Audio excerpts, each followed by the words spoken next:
Good morning, everybody. Good morning. You guys hear me okay? Whew, my Discord was giving me fits to get in this room. How you guys doing? Man, Jose, you changed your name on me. Good morning.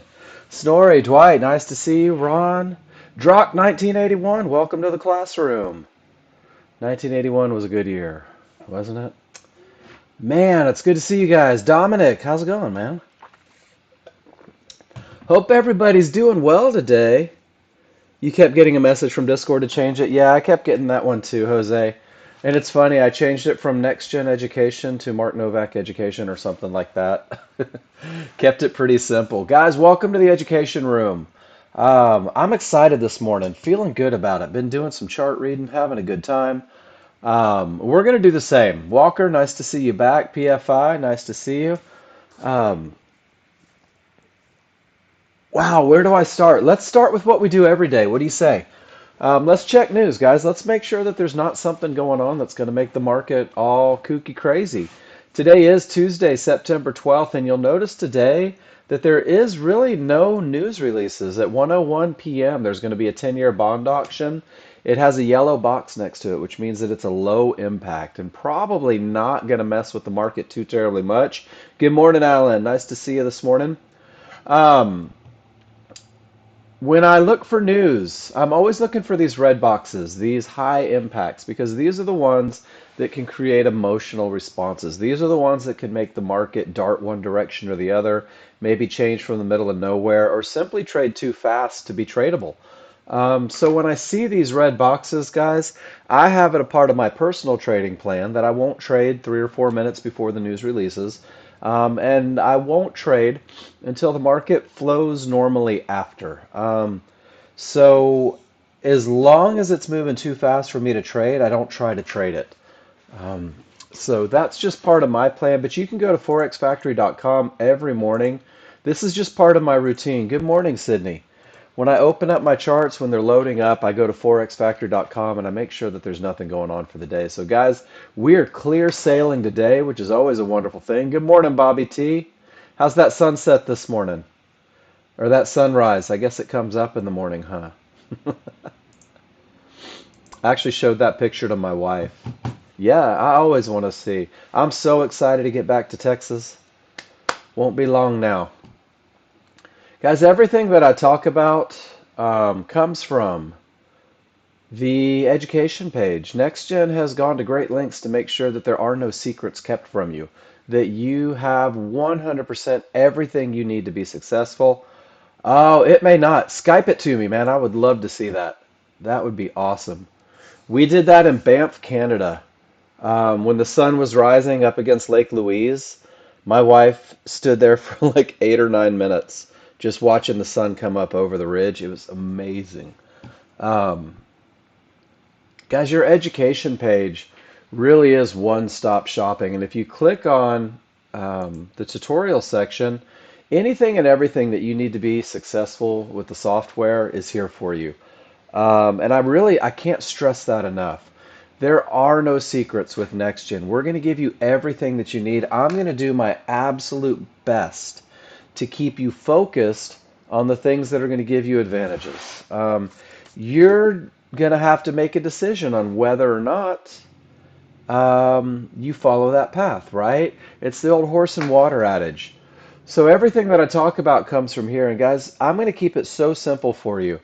There's a very basic path to getting to where you want to be with NextGen, to where getting to where you want to be as a day trader. It's a simple path. You know, somebody said the other day, I think it was John Novak, he said that successful trading is boring. And it seems crazy, right?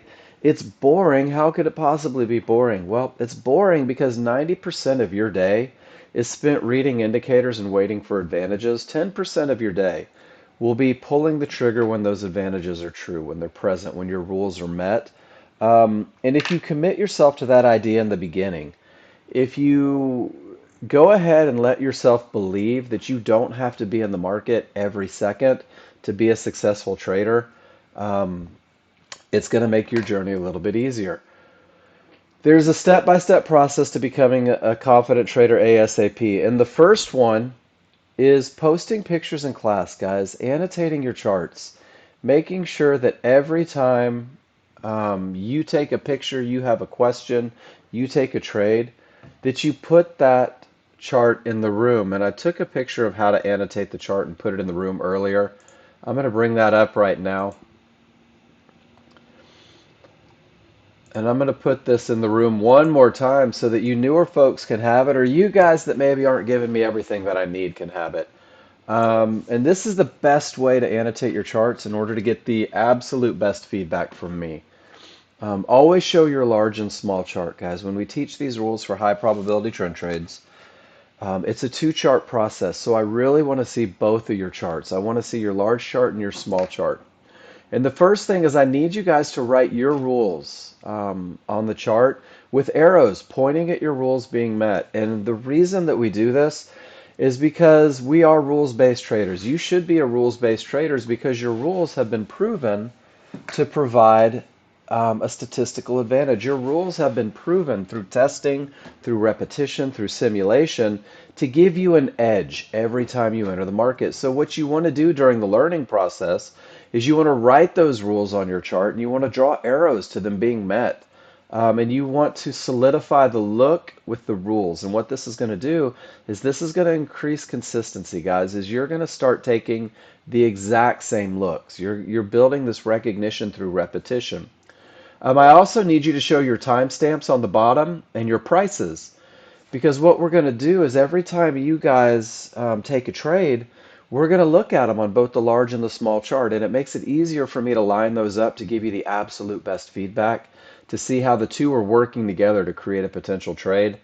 And then finally, if you haven't already done this, right click on your chart, on your entry chart, and go to your data series, plot executions, and text markers. Show me where you're entering and where you're exiting. And what this is going to do, guys, is as you grow with your trades, as you really refine the process of what you're looking for, we're going to be able to see the exact point of entry and the exact point of exit. So as you begin to mature and grow beyond simply entries and get into management, we're going to be able to go through that refinement process, and we'll work together to get the absolute most out of each and every trade that you take. So this is how to annotate a chart, guys. Embrace the idea that the more information you give me, the more information I'm capable of giving back.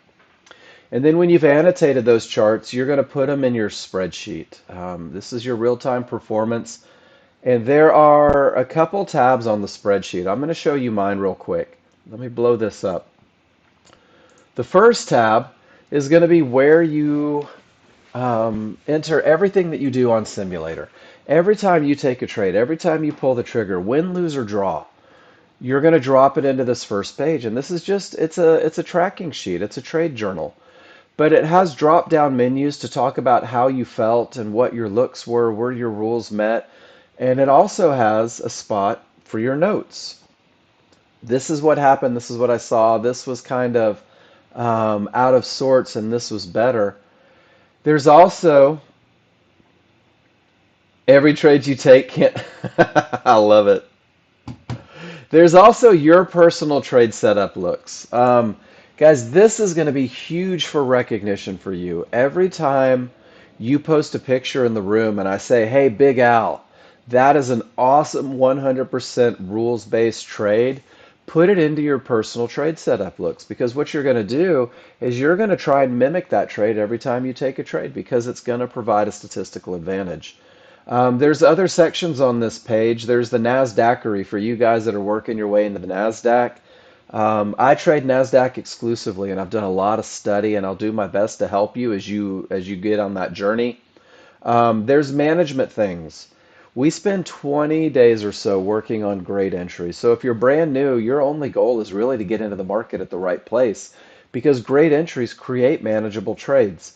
And then you'll be able to go back and begin to refine that management process to start getting more and more out of these trades, knowing when it's appropriate to hold for bigger moves and knowing when it's time to jump ship. Chart reading things are the patterns that we recognize, whether it is multiple divergences or whether it's the distance of price from large triggers. pivot stop outs and what happens after, you're going to begin to recognize patterns in the market and you're going to see them very clearly as you progress, as you learn to read your indicators. And then finally, there's the Mark Novak section. This is your termination conditions section. And this is a section that's dedicated to your recognition of places that might stop the trend. Fill this one out. And then, guys, I've taken my own spreadsheet and put it on the last page. I've spent a lot of time taking pictures from you guys, posting them in the room. And there's an entire section. It's about 250, oh, maybe 270. And these are the client's perfect trades. These are the trades that were the absolute best for you guys. These are the trades that fit your rules, but these are annotated charts in most cases. And what they're going to do is they're going to show you a consistency in advantage recognition. It's going to show you ways to enter the market. It's going to give you a great study guide, just coming from what Nexgen users have been able to do with the software. And then I've filled in the sections that you'll be filling in for yourself. So please feel free to come through and look at what I've done. And if you ever have any questions about what's on my chart, take the picture, post it in the room, and ask me about it. But there's a copy of my spreadsheet. Please steal it, use it, fill it out. But that first page for you new users is going to be key because that first page, that trade journal, gives you the opportunity to study what you did yesterday. And I think that this is a very underutilized tool in trading. It's easy to keep a journal, but you have to go back and look at what you did. So every morning I'm going to study the previous day's trades and I'm going to ask myself what worked. Because the things that worked are the things that I want to repeat, right? The things that brought me money, that gave me success, those are the things that I want to do every day. And what didn't work? These are going to be the patterns that are taking success from me. Maybe it's breaking a rule. Maybe it's jumping in early. Maybe it's getting in too late to be able to effectively manage a trade. And what I'm going to do is I'm going to recognize patterns in the market that are bringing me success. I'm going to recognize patterns in the market that are not. But most importantly is you're going to recognize patterns in yourself. Everybody tends to have a rule that they break, or everybody has an emotional response that they're working through fighting. If you go back and study these every morning, you're going to start to see those, and you're going to see what felt easy, and you're going to see what felt forced or made you nervous. And then, guys, one of my strengths as a human being is recognizing patterns in people, recognizing behavior that repeats itself. So you'll see it from your spreadsheet, but guys, I'm going to see it from your posts in the room. And it's a lot of fun for me to work through with you guys to look at these things that are doing great for you. And I'll celebrate victories, but I'm also going to recognize problems and challenges that you may be facing. And I'm going to recognize them as patterns. And we're going to work together every day to get through them, to get you to that next level. In a brief historical study each morning is going to set you up for success, guys. It's going to prepare you for the day and it will accelerate the learning process. So I want you to embrace, Bobby, that is magnificent. I want you to embrace the idea that if you from day one start posting pictures, you're going to get to where you want to be faster. The people that post the most tend to make the most. And if you start using that spreadsheet so that you can create recognition through repetition, guys, this is really the path to becoming successful and confident ASAP. And then we're going to spend the first hour of today the same way we spend it every morning. So if you're brand new, you're going to realize that I'm kind of a broken record. The first hour every morning, we're going to discuss the trigger line and Fibonacci rules for when it's okay to trade. And if I come to the tutorial section, guys, we're going to study the high probability trend trade. This is our first hour. This is your first trade. Your high probability trend trade is a trade when every indicator on every chart agrees for the trade. Your triggers are their strongest. There's nothing in the way between you and your targets. No termination conditions. And guys, this high probability trend trade is a trade that typically wins 70 to 80% of the time. It won't be the only trade that you ever take. It's not the end of your education, but what it is it's the foundation. It's laying the groundwork to turn you into a chart reader because 90% of what you do is reading your indicators. 10% of what you do is taking those advantages and turning them into trades. And when you're a chart reader, you will fluently understand where the market is likely to continue. You're going to use that spot for entry. You're going to understand where the market is likely to go, and this is going to allow you to make great decisions on profit targets. And finally, you're going to understand where the market is likely to stop. And this is such a key factor in what we do because these likely to stop areas are what we call termination condition. And a termination condition can end the trend. It can stop the market cold. It can create an untradeable bounce. You'll be able to recognize them long before we get there, and you'll be able to react to them before the market itself reacts to them. The likely to stop areas are also the anchor, these termination conditions. When they reverse the market, they become the anchor for the highest probability trend trade that you can take.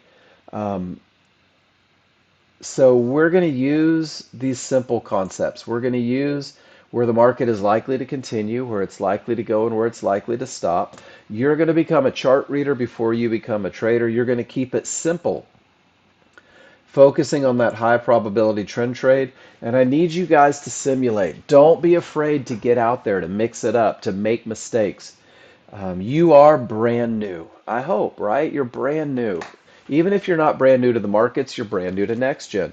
So guys, I want you to give yourself just a little bit of grace here. I want you to be okay with the idea that you're new, to be okay with the idea that it's okay to make mistakes, and understand that you're surrounded right now by 31 people that are on the same journey as you. So the more you post in the room and the more questions that you ask, the smarter we become as a collective, guys, and that's never a bad thing. The idea is that you'll practice the correct rules, and I'm going to give you the rules. I'm going to show you how to annotate them. We don't want to practice the wrong trades because wrong trades typically produce short-term victory, right? Getting lucky and building that P&L on simulator, becoming a simulator millionaire through aggression and risk. We want consistency. We want to have an advantage every time that we enter the market. So we're going to practice the right rules and simplify. Oh my gosh, I say this every day. We're going to simplify, guys. There's a million ways to trade the market. We're going to keep it focused on the high probability trend trade because that's our best chance of success as a brand new user. And you have to understand what looks you'll commit to. And guys, that's where this spreadsheet comes in. This is where you're going to fill out that spreadsheet. These are the looks that I'll commit to. These are my best of the best trades. This is what it's going to take to get me to pull the trigger. Um, and then you have to learn them so that they're easy. Taking 15 pictures a day is going to accelerate that recognition process because 15 pictures a day, 75 pictures a week, it's 300 pictures a month. The more pictures you take and the more times you write your rules on a picture, the quicker you're going to recognize it. And guys, I'm telling you, you're going to get to a point to where you're going to open your charts and look at them, and you're going to recognize whether or not your rules are met for a trade inside of 3 to 4 seconds. And it's a process to get there. The recognition will get you there, but that's always the goal. So this is what we're going to do today. I'm going to give you this picture. This is your path to success. I drop a lot of pictures in the room. Please steal all of them. But let's talk about that high probability trend trade. A trade where every indicator on every chart agrees with the trade. A trade where 70 to 80% of the time you're likely to find success to hit that winning profit target. And you'll notice that it's only 3 rules.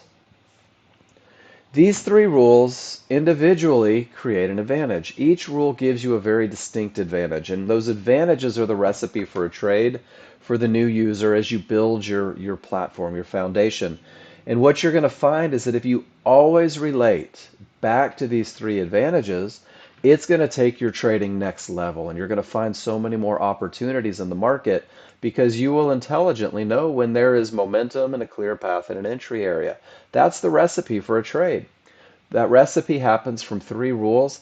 And guys, these 3 rules are only going to come to fruition on 2 charts.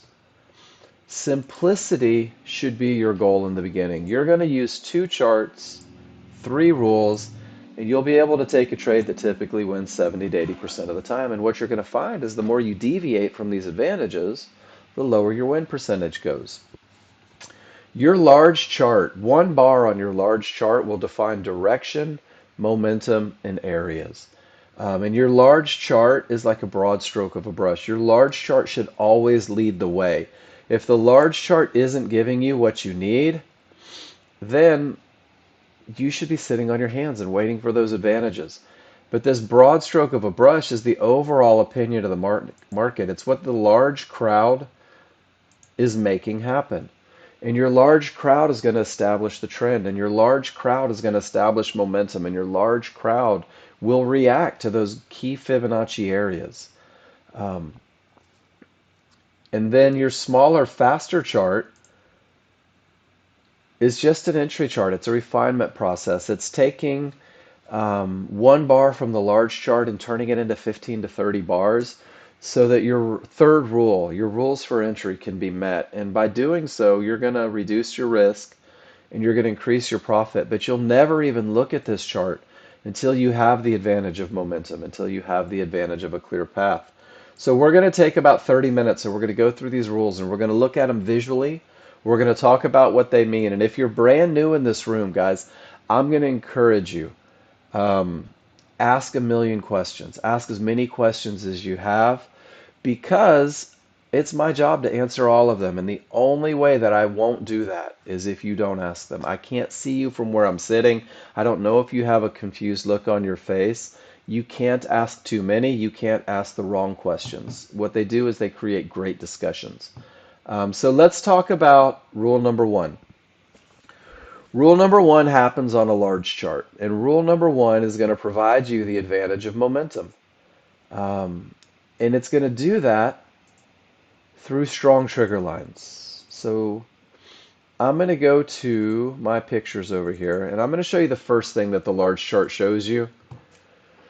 It defines trend. Large chart's going to let you know where the market's going. It's going to let you know the prevalent direction. It's going to let you know which direction you should be looking for trades in. If the background is green on your large chart, we're in an uptrend. You should only be looking for rules to be met for high probability trend trades long. If the background on your large chart is red, we're in a downtrend. And you should only be looking for rules to be met for high probability trend trade short, guys. And there's the question at the top. What if you never fought the trend? How many mistakes would it eliminate? What I've found from my own personal trading is it pulls about 50% of my mistakes out because I no longer have to form an opinion or a hope about the direction of the market. I'm simply trading with the overall trend. Once you've established the trend, rule number one says that we must have strong trigger lines. So we use the T3 trigger lines to define that. The T3 trigger lines are two parts. There are the small triggers, which are these solid lines, and there are the large triggers, which are these dashed lines. And these are going to work together. This is a momentum indicator. When your small trigger lines break above and separate from the large trigger lines, when both are wide and angled in the direction of the trend, that separation lets me know that the odds are favorable for the market to continue in the direction of the trend. And you're going to hear it in this classroom a lot, odds favorable momentum. When you have odds favorable momentum, it is the most favorable look to buy Fibonacci support on that smaller, faster chart. And you're going to see it on a large chart as one of these tails. Remember, one bar gives you everything that you need. We've defined the trend. And now we've defined momentum, and that separation lets me know that I'm in that best of the best scenario.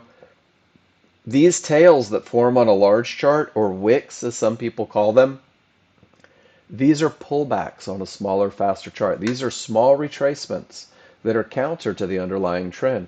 You will be able to pinpoint where that bottom of that tail is most likely to form, and that's going to become your entry for the highest probability trend trade. So we're going to look for our opportunity from the point of separation until they return. And in a downtrend, when the separation is there, when the triggers are wide and angled in the direction of the trend, this is your odds favorable momentum. These are your strong triggers, and this is the most favorable look for selling Fibonacci resistance to continue with the trend. So rule number one is odds favorable momentum. Do me a favor, if you're brand new in here, or if you've been with me a year, it doesn't matter. Give me a Y in the room if you're comfortable with the concept that the separation between the small and large, wide in the angle, wide in the direction of the trend, guys, this is a huge advantage. And you're going to find that momentum, good morning, Tim, momentum can cover a lot of mistakes, guys. Or momentum can create more opportunities because that market is likely to continue.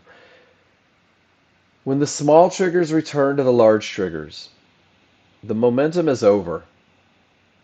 We have odds favorable, they return, the momentum is over, and when they work their way inside, guys, we're going to call this a weakening of the large triggers. Good morning, Miss Debbie. When you weaken large triggers, anything can happen up or down. You go from odds favorable. When I say wide draw, great question. I mean that there's separation between the two lines. And let me pull this chart over just a little bit. Do you see how they're flat and lifeless right here? And they're flat and lifeless over here? When you have flat, lifeless triggers, the momentum isn't present. But when they are angled up like a shark about to breach, or I can never think of a good analogy for going down. If you have one, help me out here. But they're wide. There's distance between the two lines, and they're sharply angled in the direction of the trend. This is your absolute best of the best look, Drock. This is when the momentum is its strongest. A sub and a crash dive. There you go. And when they're flat, that momentum is gone. Great question. Thank you for that. Keep them coming. And then you'll notice that when the small triggers work inside and they kind of get eaten by the large triggers, that's what we're going to call the anything can happen triggers. That's that weakened triggers. That's the opposite of strong. And guys, you're going to see these weak triggers very often at a reversal. So rule number one gives the advantage of momentum. Rule number one does not happen all the time. You'll see that odds favorable, see how they're wide and angled, and then the small work their way inside. We get those anything can happen triggers, and it precedes a reversal. Guys, this is even without the benefit of Fibonacci. We can use that simple momentum indicator to determine where the market may have some challenges. Ultimately, the market reverses, the trend is up, the odds favorable momentum. There's one of those tails signifying a potential entry, and it continues in the direction of the trend all the way to those weak triggers once again, which are right before the reversal. Reversal happens, separation, wide triggers. There's one of those tails for a potential entry to push you down. And then you get indecision. Indecision eats profits. Indecision creates a need for an opinion. When your smalls and large don't agree, when the color of the smalls and large don't agree with the background, guys, there is a fight happening between buyers and sellers that you don't have to be involved in. They are battling for supremacy. They're fighting to figure out who's going to win and who's going to push the market in their direction. You'll see this a lot in between Fibonacci areas with indecisions and the triggers. Next-gen users, you don't ever have to get beat up in consolidation again because you can recognize that the momentum isn't present. And you can sit on your hands and wait for that advantage of odds favorable momentum once again. This should be the first thing that you look for. This is rule number one. These are your strong trigger lines. And guys, let me show you how easy they are to identify on a chart. Let's start with this. So, Drock, Chef, what direction is the market going right now? We're using the most current bar. Are we in an uptrend or a downtrend, everybody? We're going up. How easy is that? Nope. Green background Drock means that we're going up. That's it. There may not be a trade, but we know that we're not looking for short trades yet. And it doesn't mean that there's something to do yet, Drock, but what it does is it's got your brain working, looking for that odds favorable momentum to the upside. Notice how the large triggers were down and the small triggers are still inside. I don't have momentum to the upside. So rule number one isn't met. I don't have that odds favorable momentum. If I scroll back, that's that odds favorable momentum. That's that best of the best look. But that's what you're going to be able to do in the moment. I have an uptrend, but my triggers don't agree. I'm going to sit on my hands. I have a downtrend, and I do have smalls below the large. I've got momentum to the downside. But I have to go through all of the rules until there's a trade, right? Smalls are below the large. Drock, do you see it? The large are wide, the smalls are breaking below. The momentum is down, the trend is down. But that's only rule number one. Let's go to one more market and see what we have. There's those anything can happen triggers, and look how the market fell below. The trend is up, the triggers are up, but there's not any momentum.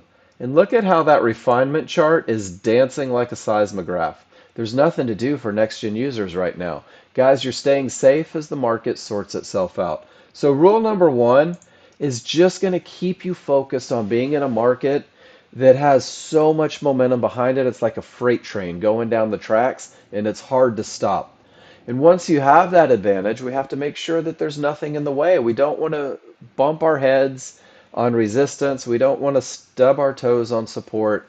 Guys, we're going to make sure that termination condition rules are false. This is a large chart look. And what this does for you is it keeps you from trading into areas where the market is likely to stop.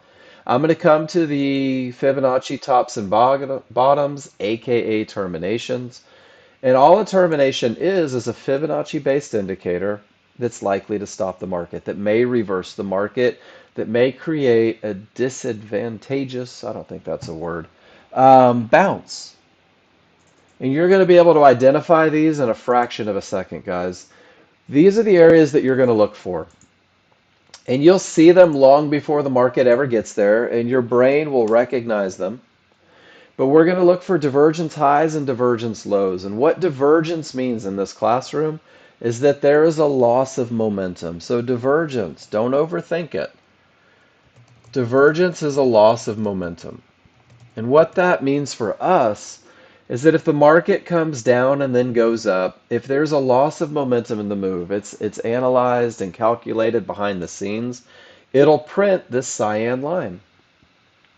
This cyan line is your visual indication that momentum is not following price. You get it from a high as well. And on its own, it's nothing more than a loss of momentum. But when price gets back to these areas, it behaves as a line in the sand. And it may stop the market and it may reverse the market. We're also going to look at this red Fibonacci resistance and blue Fibonacci support as well as these yellow one-to-ones. And guys, I want you to see the leeway that you have. Look at how far in advance you can see these areas before price ever reaches them. It really is advantageous. You can see where the market's likely to go. You can see where the market's likely to stop, and that's what rule number 2 does for you. So to determine if these areas are a termination condition, to be able to recognize that it's an area that may stop the market, it's a two-part process. The first part of the process is that price reaches the area. And when I reference price in the classroom, all I'm talking about are these dynamic Renko bars that are printing on your chart. These bars are the reflection of the price of the market. And if these bars move down, in this case to Fibonacci support, and all you have to do is ask yourself, where are those T3 trigger lines? Where are those momentum indicators? If they all remain above Fibonacci support, support may stop the market. It may create an untradeable bounce. And this is your recipe for a termination condition. If price reaches an area and the triggers remain above, Debbie, they rolled this week. So if you're trading the S&P, it rolled earlier this week. You want to be on the December contract. If crude oil is 5 days out, NASDAQ rolled as well. You're welcome. Price reaches the area.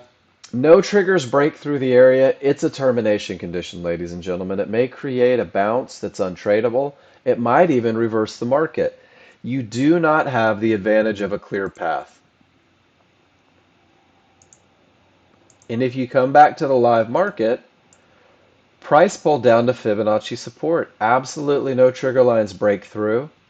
And look at the bounce. Price gets to Fibonacci resistance. Absolutely no trigger lines break through. Look at the bounce. Sometimes they overrun a little bit. And there's yesterday's lessons. Coming straight from resistance, moving down with odds favorable momentum. There's one of those potential tails. So guys, you can literally come through the market and you can begin to work on termination conditions. Price reaches Fibonacci resistance. Nothing really gets through it. And look how it's pushing down off that area of resistance. There's that same area of support. Absolutely no trigger lines broke through. And look how the market reverses. So guys, give me a Y in the room if you're with me for the simple recipe. If price reaches an area and none of your trigger lines break through, we're not going to trade into that area. We're going to exercise our patience bone and we're going to wait to see how the market reacts. This is a huge safeguard, guys, because you know about these areas long before we get there. And Snorri says, you know what, Mart? Give me a microphone. I'm going to teach a class. When price reaches an area and the triggers remain above, he knows not to go short.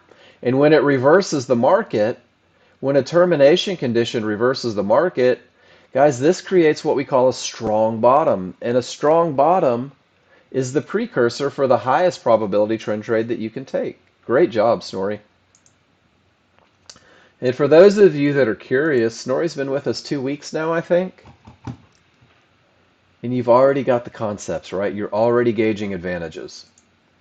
Well, if we can't trade into an area, we have to wait for it to either break or reverse, guys. And let me show you what it means for an area to be broken.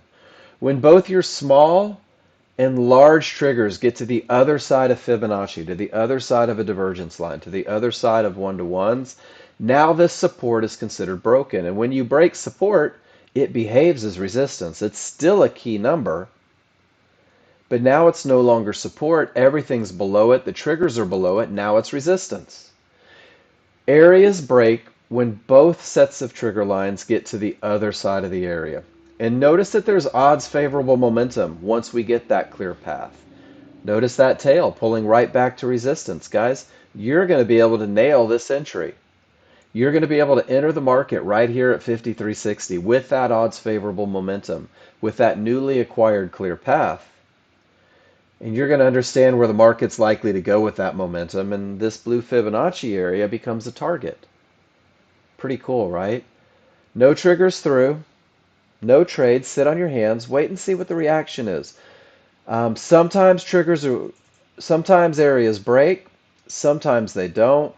But if you're a brand new user, this is your recipe for success in the beginning, guys. Simply learning how to recognize termination conditions, understanding when the path is clear because the trigger lines have broken through, and when the path is not because your trigger lines remain below or above the area. Everybody's good with that so far, right? This is your foundation, guys, and this is going to take you places. So that clear path. Let's go back to the user guide because there's a lot of amazing pictures. One of the termination conditions uses the divergence line, that loss of momentum. When price comes down and goes back up, if there's a loss of momentum in the move, if the buyers have stolen the momentum from the sellers, or the volume is decreasing, you're going to see that loss of momentum, and a lot of times there's that push up.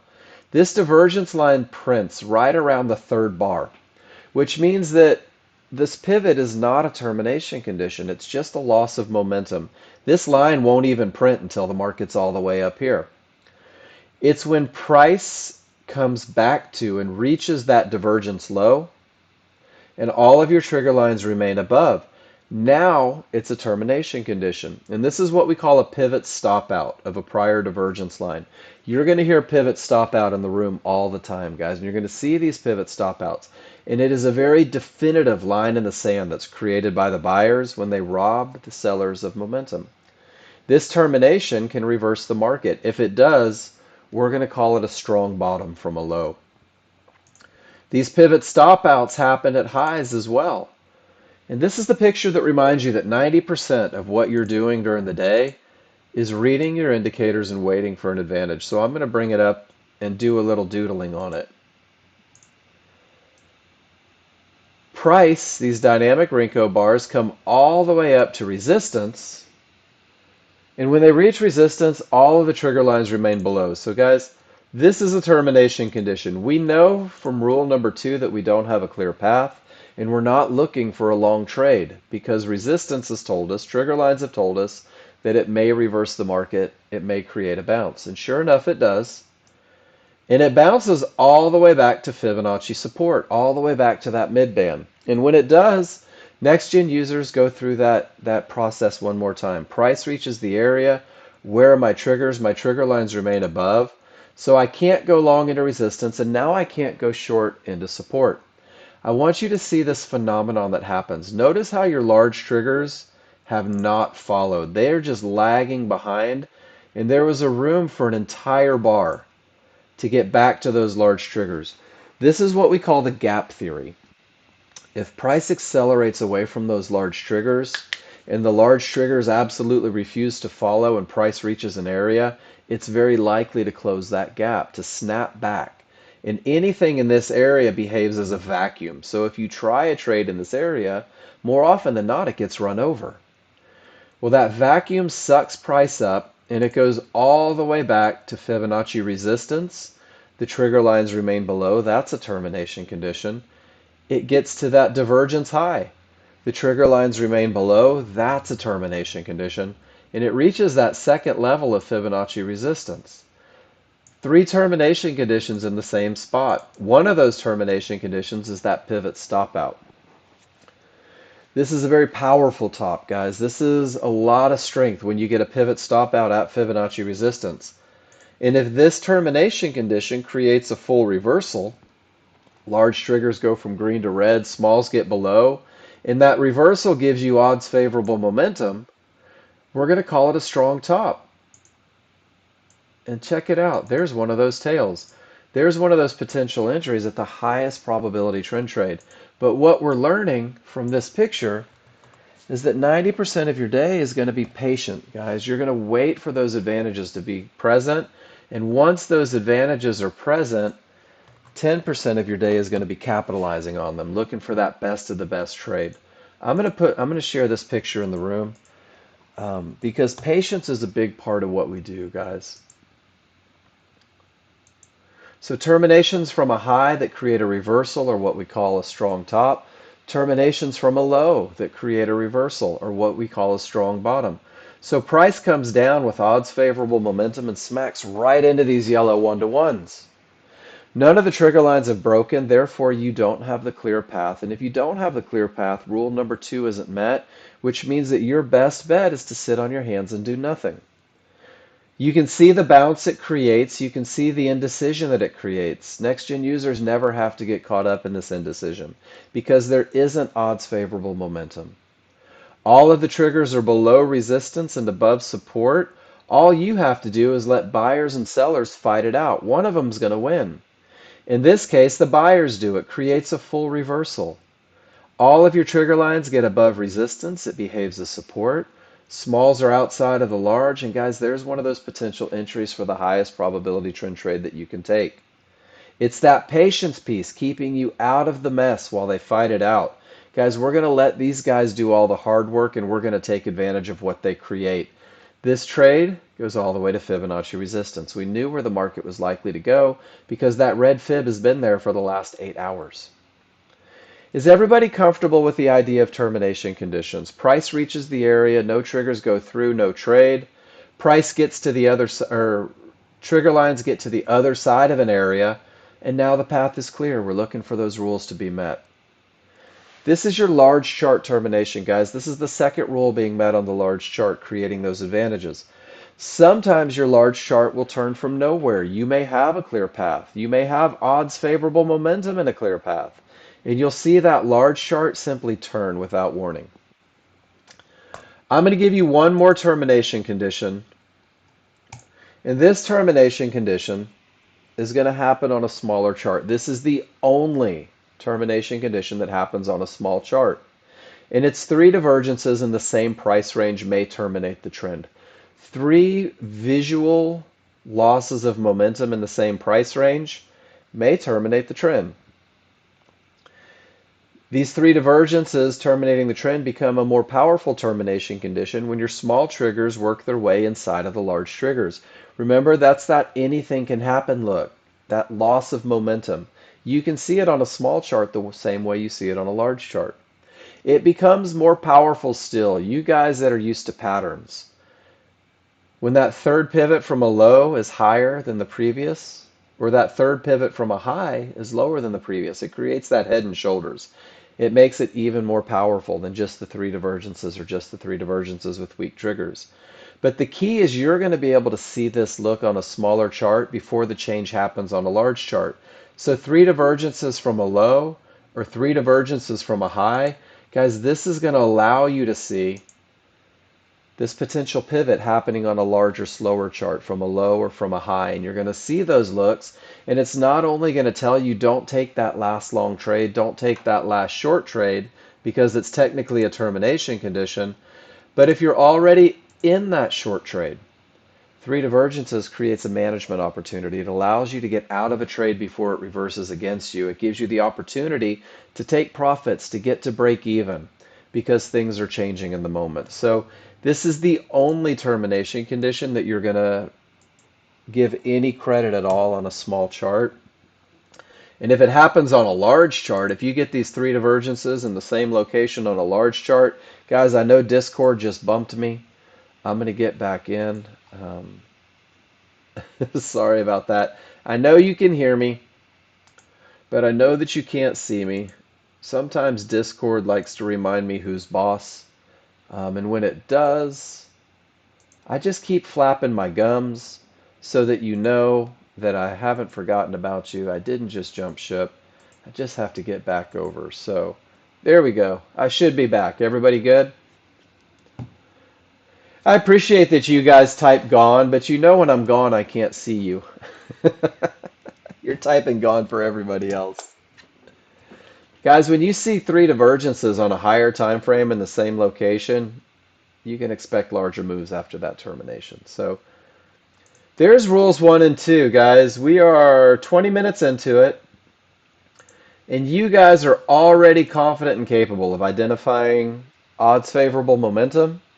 You can identify the trend, and now you're going to start working on those termination conditions, understanding those termination conditions. Once these rules are true on the large chart, we're going to define our entry. You're going to pinpoint where the market is likely to continue, and that continuation point is going to be where you pull the trigger, right?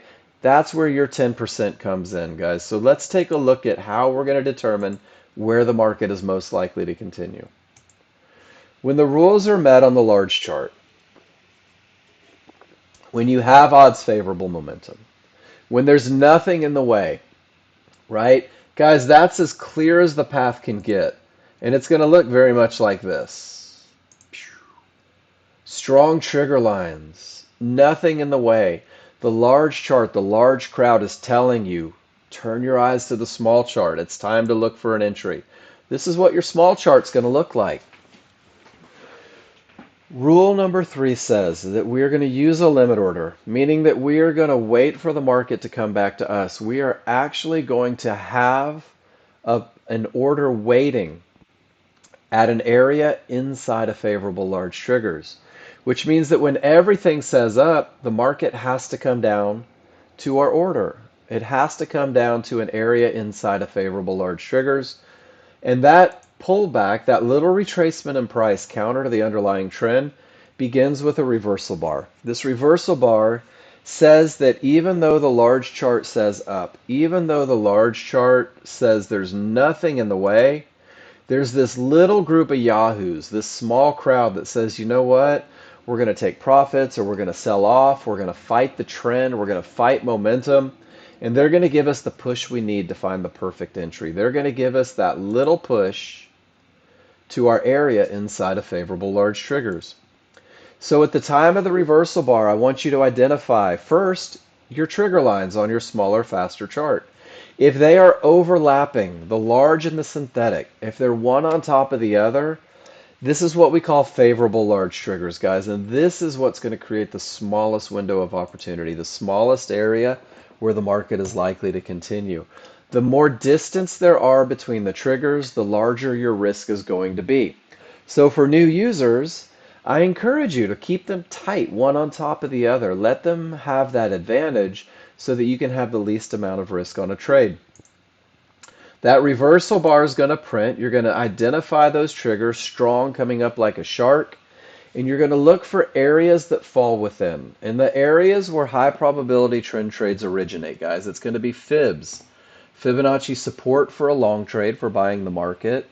or Fibonacci resistance for a short trade, for selling the market. It's also going to be mid bands. Your mid band is this moving average that comes through the center of your screen. If price is trading below the mid band, your mid band is going to be magenta. And the magenta mid band can act as resistance for your high probability trend trade short. If price is trading above the mid band will be green. That green mid band inside of favorable large triggers can behave as support for the high probability trend trade long. And then finally, yellow one-to-ones, guys. Whoops. And these yellow one-to-ones are just fibs in the moment. And they may act as support or resistance to get you into the market. But the key is we want them to be inside of favorable large triggers. So in this picture, the reversal bar happens. The triggers are coming up strong. Synthetic triggers, Druck? Great question. Man, keep them coming. These large triggers from your large chart are your synthetic triggers on the small chart. So what we find is that when these two work together, when they overlap one on top of the other, they give us the absolute smallest point for continuation. They give us the best of the best look, and they allow us to reduce risk. So they're just kind of working together. This little symphonic dance, symbiotic relationship. Does that make sense? So when you look at those favorable large triggers, yeah, we want to see them overlapping. It just creates an advantage in a smaller window.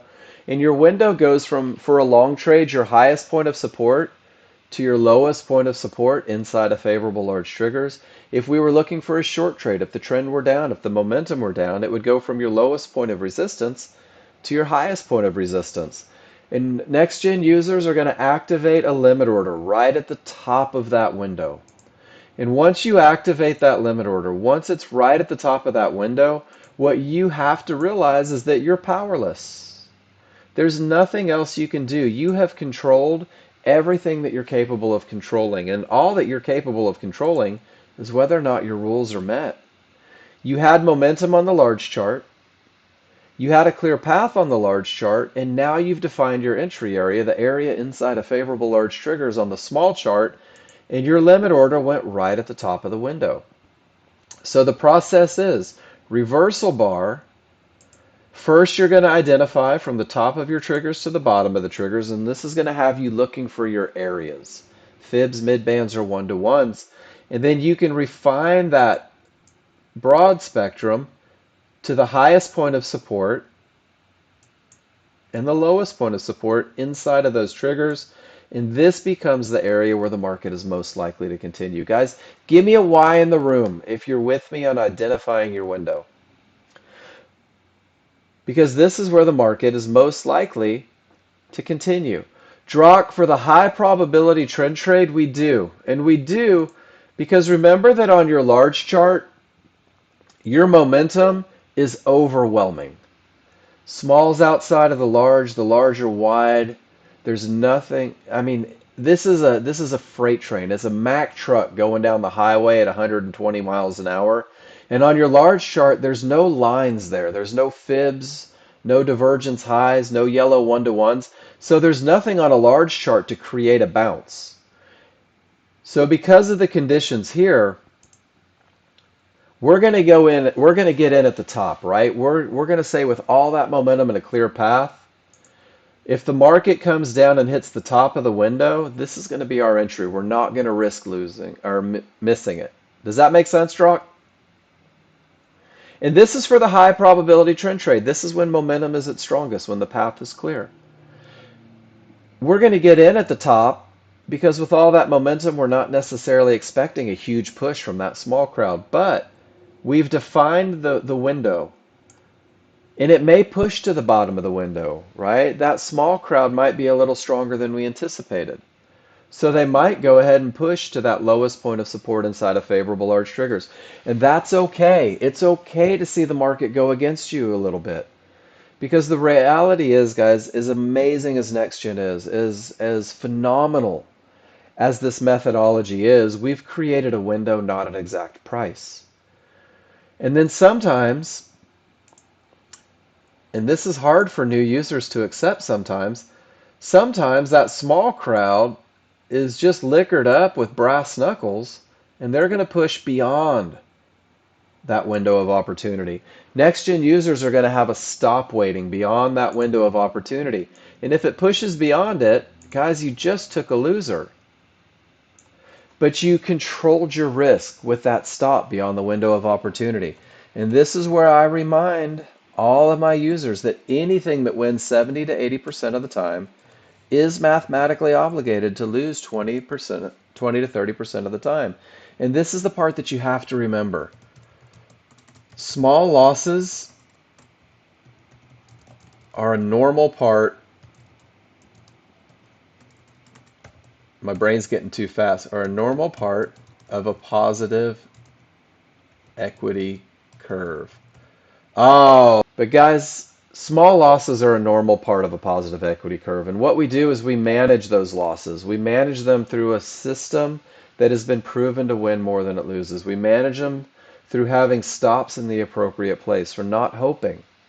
And guys, this is your best of the best. And a couple things that you're going to see as a brand new user. This small chart's going to create fluctuations on the way down sometimes. New users are going to get what we call a fear of missing out, right? And it's going to cause you to jump in on this fluctuation. And you haven't assured yourself a winner. All you've done is you've guaranteed yourself a larger loser if this is one of that 20 to 30%. You're also going to see on your smaller, faster chart that these small triggers may turn against you as well. That's okay. It's a fast momentum indicator, guys. And a lot of times, in order to get back to the best of the best spot, you have to lose a little bit of momentum on a smaller, faster chart. But remember that your large chart is only one bar. Your large chart will still say strong triggers. Your large chart will still say clear path. But guys, this is a trade that I'm taking 1,000 out of 1,000 times. This is the core to my trading plan. The same one that I teach you guys. Because when you have those advantages in place, when you follow those rules, when you take that best entry, 70 to 80% of the time, guys, this is my outcome. And I'm not concerned about winning or losing as a brand new user. I'm really focused on the execution of the entry. I'm focused on getting in at the absolute best of the best spot, because great entries create manageable trades. Because we wait for the pullback to the areas inside of favorable large triggers, guys, our risk is reduced, it's managed. And then when we get a reversal bar in the direction of the trade, it's managed even further. You can reduce your risk even more below that reversal bar. Because we wait for the pullback, it also increases our potential to make profits, because we have a further distance to that next Fibonacci area. Big Al, are you with me this morning? You asked a question yesterday in class, and I apologize. When I got to it yesterday, um, you had already left the room. So, guys, I'm going to show you one of the great things about how these pullbacks create an advantage. Big Al asked an amazing question yesterday, asking about how do we gauge the distance to our target? And I took a picture and I made it, and I'm going to show you guys exactly how that works out. When everything says up, when everything is strong, when the path is clear, what you may find sometimes is that you've only got from the top of that bar where the market is trading currently, maybe 8 ticks to get to a problem area. And your brain's going to tell you that you simply don't have enough room to get to that target. There's no opportunity for money at 8 ticks. That's only $80 on crude oil, right? It's only $100 on the S&P. And you're going to say, I'm too close, I can't take this trade. But remember that the methodology and the rules say that we're going to buy a pullback to those areas inside of favorable large triggers. So what happens is, rather than being 8 ticks, this line is not a termination condition. This is what we're going to identify as our target. Because we wait for the pullback, because we get in at the areas inside of favorable large triggers, this 8 ticks actually turns into 28 ticks, which is plenty of room to take a trade, to manage risk, and to get back to that area. So guys, committing to that pullback to areas inside of favorable large triggers is going to reduce your risk dramatically, but it's also going to create very manageable trades. It's going to give you more room to those profit targets. So Big Al, I apologize for missing you yesterday, but I hope that that answers the question that was on your brain. These pullbacks reduce risk, and they maximize profit potential. So when we're gauging distance to our targets, we're gauging from the area of entry, not from the top of the bar. And remember, the top of the bar is where the pullback begins. And let me show you the refinement picture, guys, and then I'm going to give you a couple gifts, and we'll take a break and stretch our legs. Well, I'm going to use a combination of the two, Drock.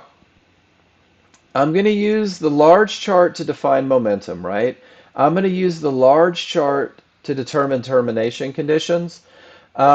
So that's where I'm going to use the large chart. If price reaches an area, then I have a termination condition. If price has not yet reached the area, so for example, right here, price hasn't reached Fibonacci support. Do you see it?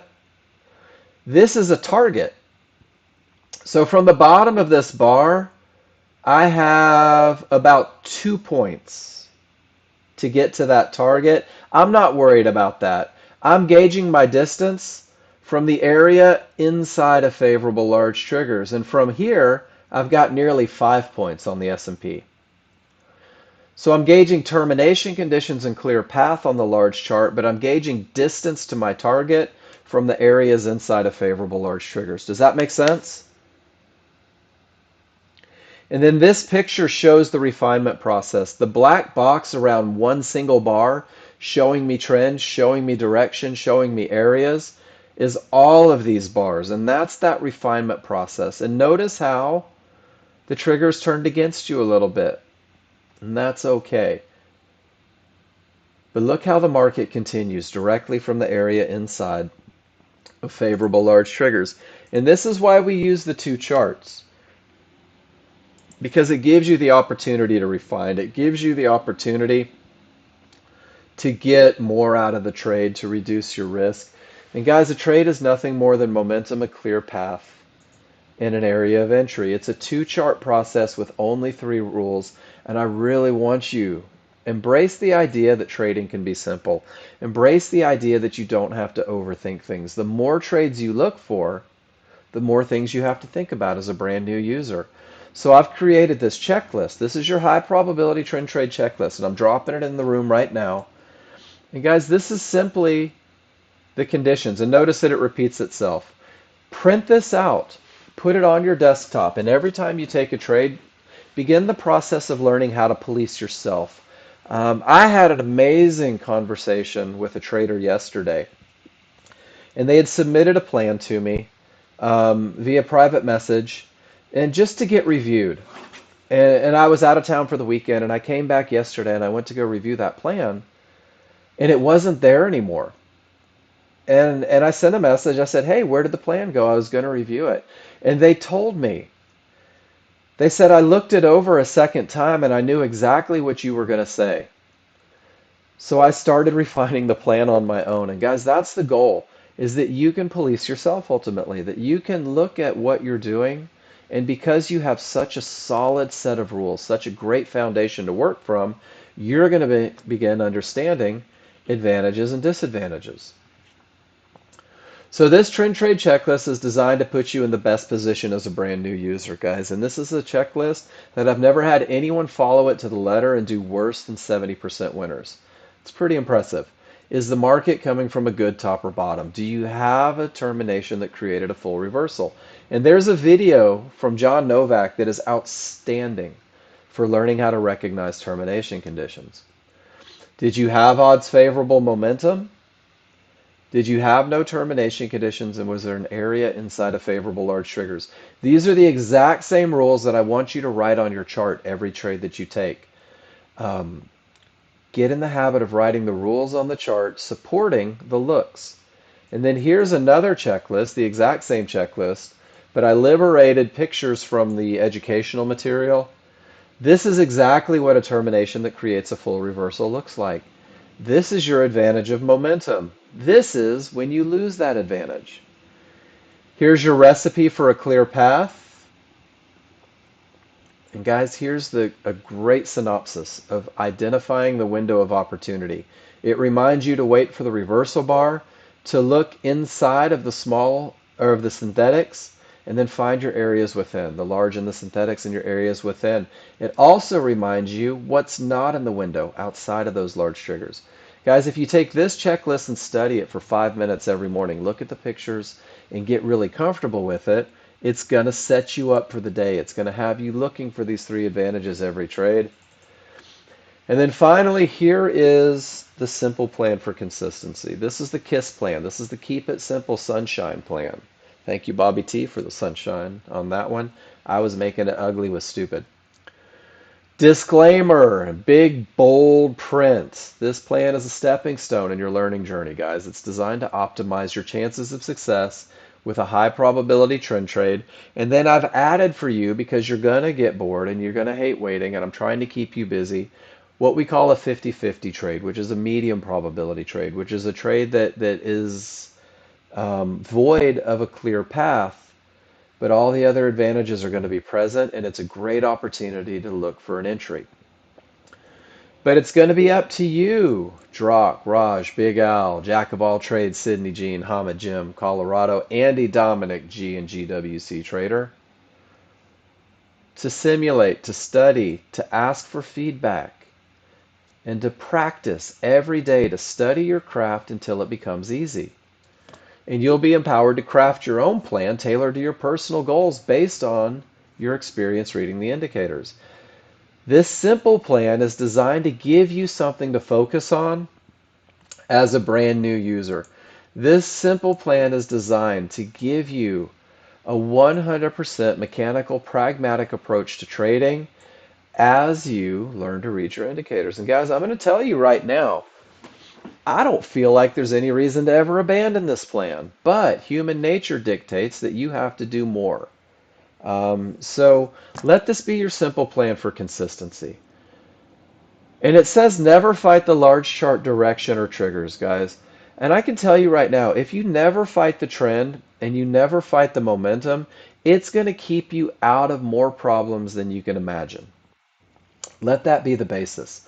I'm going to tell my funny story real quick. More can be more. That's it. More can be more contracts. Amen, Snorri. Guys, John Novak had a broker a long time ago.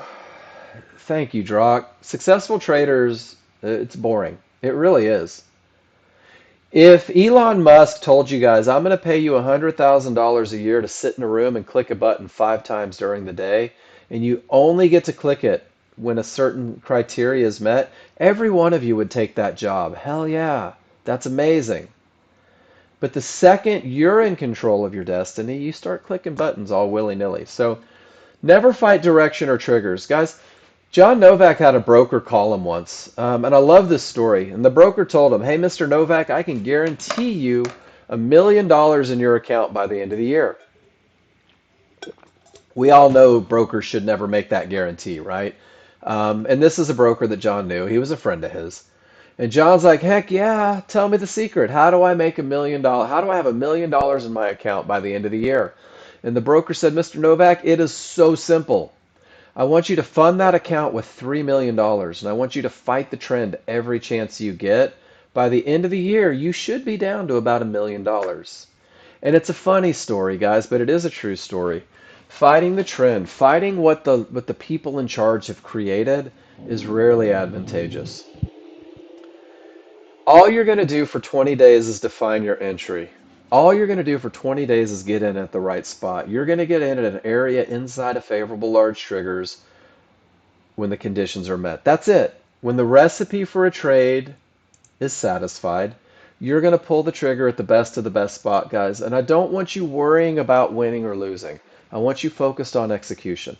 I don't want you feeling like if it loses, it's bad, because losses are they're just a small part of a positive equity curve.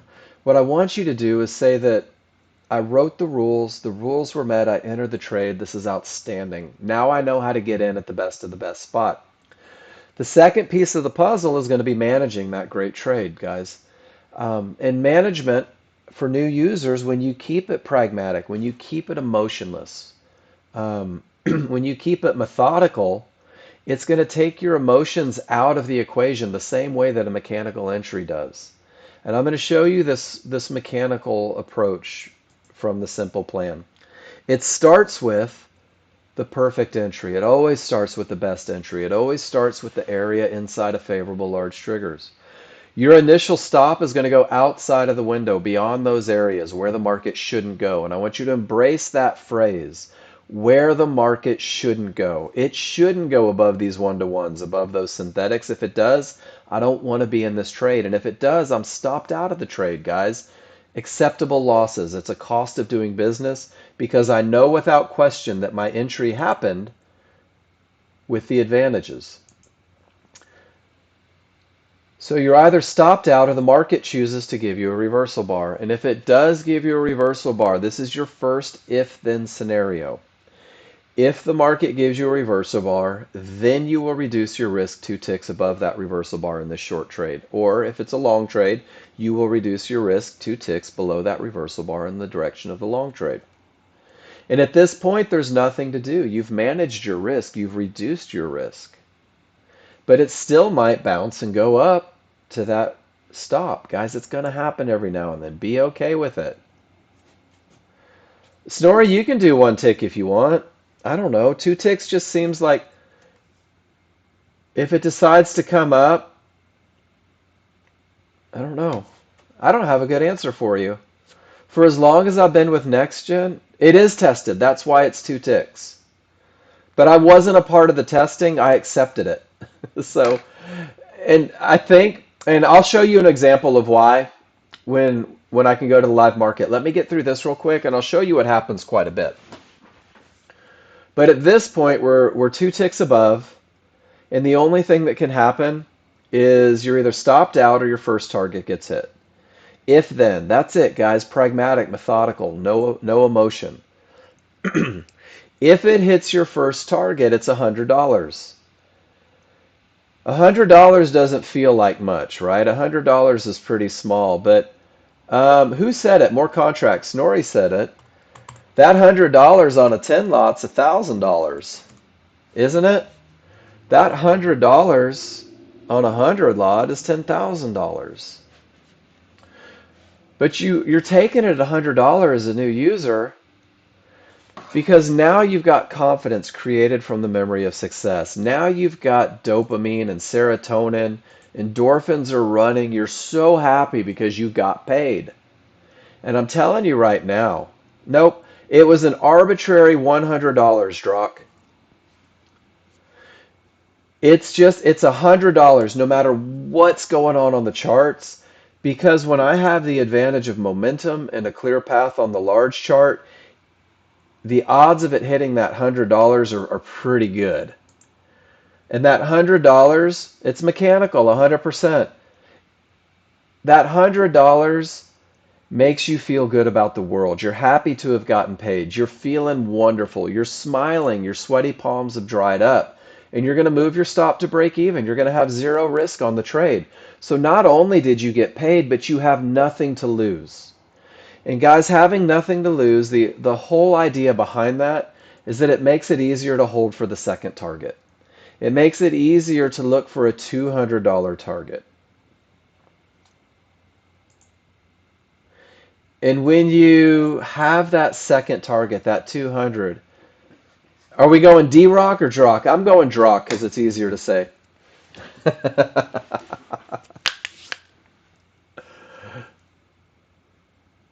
Guys, the second target is only $200. Okay, D-Rock it is. That's all I needed. Guys, if I call you something that you don't want to be called, just let me know. So now the second target is hit. And I'm going to tell you guys right now, you're going to have a lot of break-even trades on the second contract initially. You really will. But that's okay because you're learning how to read indicators. That $100 feels good. That break-even feels good. And if you hit the second, that's a $300 trade, guys. That is a $300 trade with all of the advantages. I'm going to tell you right now, $300 goes a long way. That's a $1,500 week, and that's a $6,000 month, guys, and that's a $72,000 year from one winner in a high probability trend trade. And if you think that you can't do well on $300 a day, I'm telling you right now, guys, it can change your life. And then you go into that adding contracts, right? Think about it, Chef. What if you traded a two lot every day? That's it. And all you went for was $100, and you made $200 a day, four times a day. Your target was $100 on a two lot, and you made $800 a day.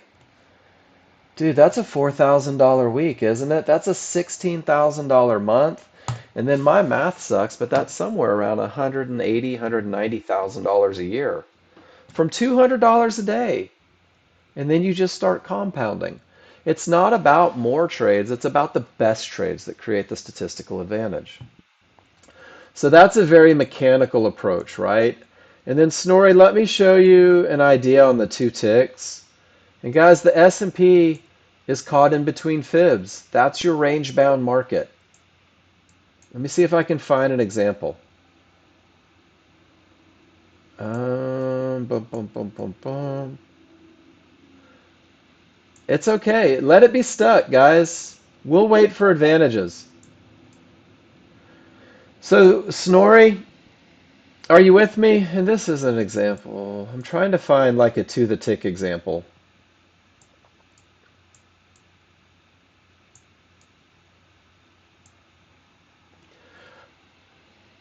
Drock, I don't. It's not a part of my plan. I trade odds favorable momentum, clear paths, and entry areas. You can, and you'll probably get to the point to where you will.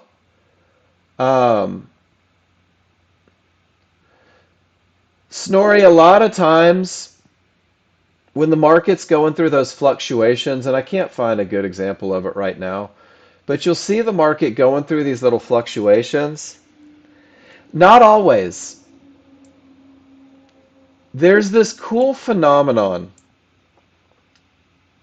where I get a divergence above me. Everything says go, and I get this divergence above me.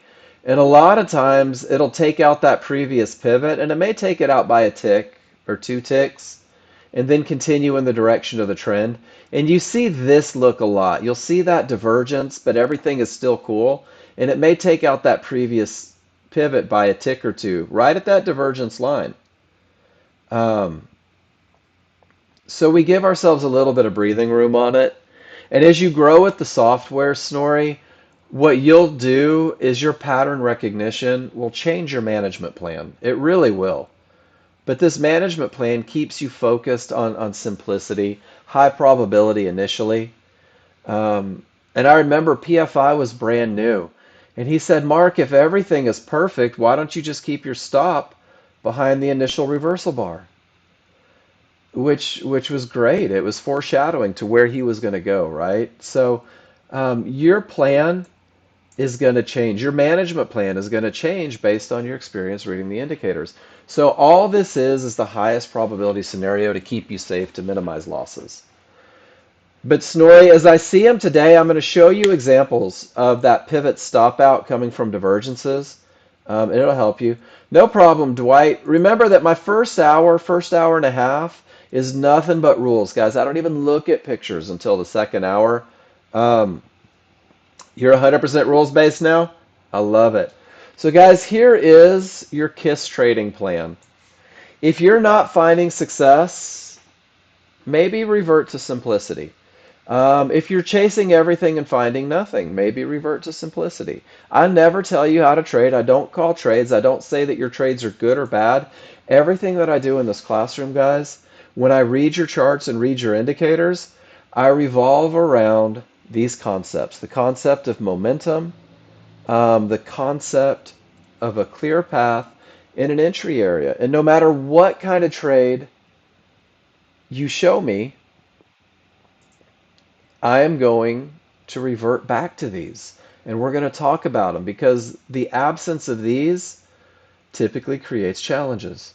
And then for you guys that are brand new, I'm going to give you a little idea of why I do what I do and why I work on a foundational approach. And it's very much based on that old adage of how do you eat an elephant? Um, in order to eat an elephant, if you say, hey, I'm going to eat an elephant, guys, that's overwhelming. you're never going to feel good about the task in front of you. But if you say, I'm going to do it one bite at a time, it becomes easy, right?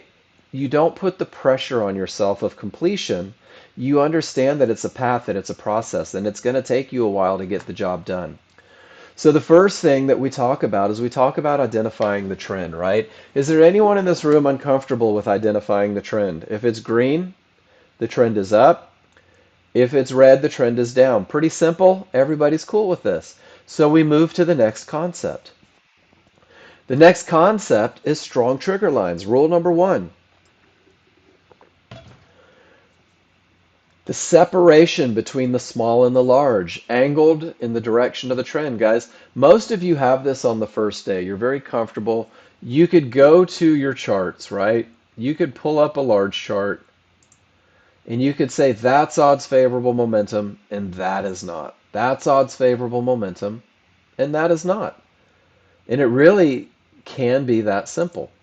And then once you can identify momentum, you're going to begin to recognize these termination conditions. You're going to understand right in the moment whether we've reached an area, none of the triggers are broken, or if we have a clear path. That's the third bite. And then once you have these bites, your large chart work is done, you're going to refine that entry. That's the fourth, guys. This is the first step in becoming a trader, is identifying where the market is likely to continue. It's a four-piece process. Some of you will take 3 minutes on rule number one, and some of you will take 3 days, and both are correct. Some of you will identify termination conditions easily, and some of you will trade right into them. Guys, I traded into termination conditions for months until I finally wrapped my head around the concept. I was a slow learner on termination conditions, but it was through feedback in the room when my brother taught it that I finally got good at them. And then entries. You're going to understand the rules for an entry, but you're going to have to start working through your emotions and waiting for the best entry. And once you're consistent with the entries, once you've gone through this simple path, right, then you're going to start over and you're going to start managing these entries. You're going to keep it pragmatic and super easy. And ultimately, every great entry that you take is going to create a manageable trade. And through feedback in the room on everything that you do, whoops, goodness gracious, drunk fingers this morning. Hold on. You're going to begin to understand through your chart reading when that great entry and with the looks on your large chart begin to justify those bigger moves. So suddenly, D-Rock, that first target that's an arbitrary $100 does start going to that first Fibonacci area. And that arbitrary $200 starts going to that furthest fib range, guys. So it's a process that's going to get you to where you want to be. And the better you get at reading your indicators, the more advantages that you're going to find. So if you present in the room this beautiful short and your exit is right here at this divergence low, we're going to have an awesome conversation about momentum and direction, how this 76.50 exit turns into a 71 exit, right? And you're getting an extra 5.5 points out of this trade.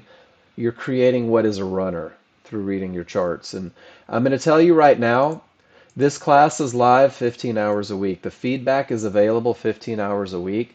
The only thing you have to do to have a private session with me is post in this room, and I will talk to you directly about your chart. I'll talk about the advantages. I'll talk about the disadvantages. I'll relay them back to the rules that you write on the chart, and we'll be able to identify together a market that is stuck between Fibonacci resistance and support, time to sit on our hands, right? Nothing to do because the path isn't clear and the momentum isn't advantageous. And if I go to crude oil, termination condition, look at this, guys. 1, 2, 3 divergences in the same location. It's pushing the market up. We're getting that reversal, but we're waiting for the path to be clear. That's how quick your analysis is going to happen. And then, guys, there's that NASDAQ pushing down, giving it everything it has. But let's take a look. If I circle this tail with odds favorable momentum, it pulls just below that area of resistance inside of favorable large triggers. This becomes your study process. You can circle tails and see where they end up. NASDAQ typically gives a lot of opportunity. But NASDAQ is absolutely psychotic. And if it's not perfect on the NASDAQ, it's problematic. Let's see what happened right here. I'm going to scroll back. Whoops. I just jacked up my template. Guys, NASDAQ is hateful. There is absolutely no reason for a new user to trade the NASDAQ. There is zero reason for a new user to put that burden on themselves. But there it is, guys. Odds favorable. Everything says up. It's coming from a good bottom. There's your reversal bar and a pullback directly to support. This pattern repeats itself every day, every market, over and over, guys. Whether it is the NASDAQ, whether it's crude oil or the S&P, whether it's your Apple stock or your Tesla stock, whether you're using it to hedge options, the patterns repeat themselves every day. All you need to do is get the repetitions so you can begin to recognize the patterns and take advantage. And guys, that's our first hour. It's an hour and a half. When I have new people, the first hour is an hour and a half. I don't want you guys to miss out on anything. When we come back to the second hour, I'm going to begin clicking on the links that you guys have posted in the room. I'm going to begin answering the questions that you guys have posted in the room. And what we're going to do is we're going to relate everything that you've posted to these three advantages. We're going to talk about them. I'm not going to tell you that your charts are right. I'm not going to tell you that your trades are right or wrong because they're your trades. Hey, Tim, take care, man. Have an awesome day. I'm only going to relate to the advantages.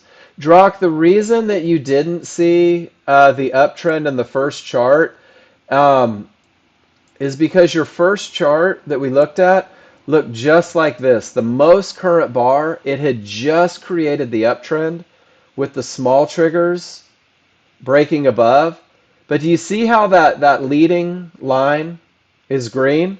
It really is that simple. Whichever is the most current bar, that's it.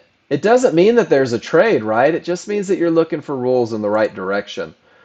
So if I'm looking at the most current bar, I know it's the most current bar because we're highlighted in black.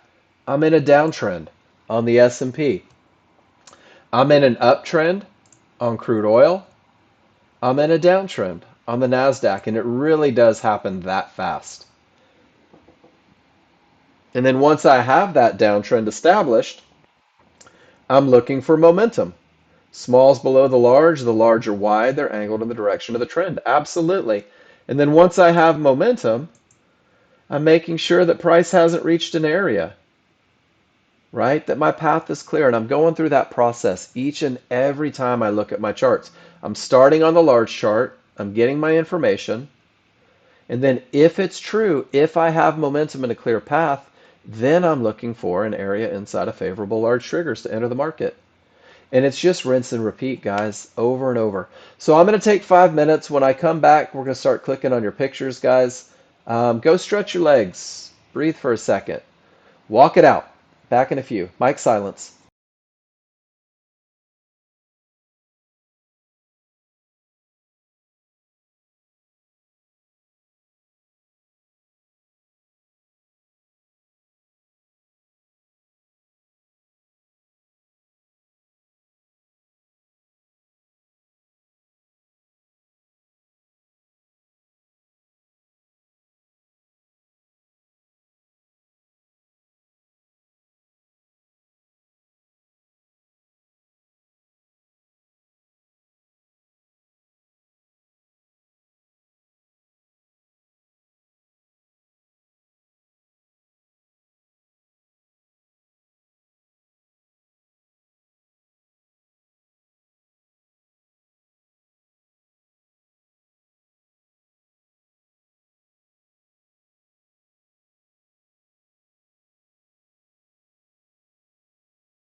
start looking at all the pictures that you guys have posted. I am going to scroll back up to the top, excuse me, which means that I can't see what's going on at the bottom. So what I'm going to do is get all the way up to the top. We're going to take a look at it. We're going to see what you guys posted, and we're going to talk about rules. And I want you to remember, and this is such an important part of becoming a day trader, guys, is um, losses are not failure. Sometimes losses happen even though the rules are met. And sometimes, guys, we just break rules. We are human. We're prone to make mistakes. So your trading is not a reflection of your worth. All right, Joel, everything says down. The momentum is its strongest, and you identified the perfect entry inside of favorable large triggers. Textbook. Guys, this is one of those pictures that I would take that link and go to my spreadsheet. And these are the ones where I'm going to save that one because this is an important part of the process. So I'm going to put Joel's perfect short because that's Joel's trade. That's Joel's perfect short. But it looks so good, I want to make sure that I can do what Joel does.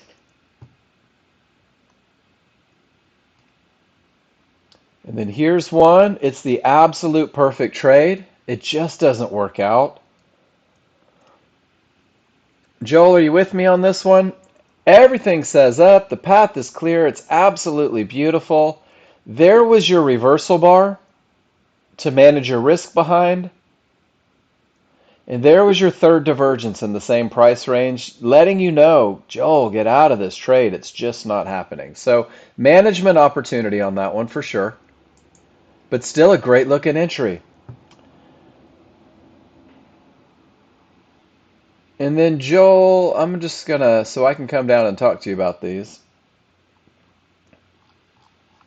And these are the two back to back. So I want you to see the two here. The first one, price reached resistance and all of the trigger lines remain below.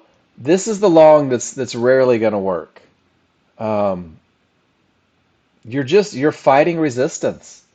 So that termination condition got you. That's cool.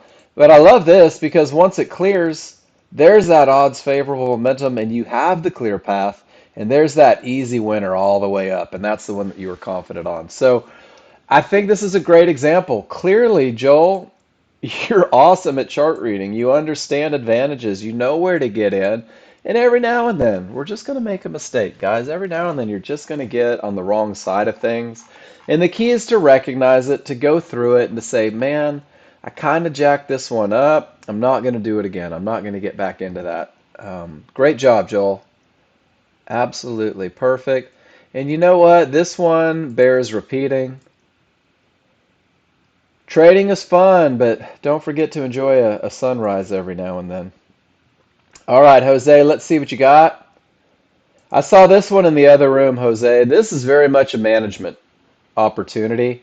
Everything says down. You're taking it off the reversal bar, and I see why you did it, but this doesn't give you a lot of room to manage. And that's okay. You take it.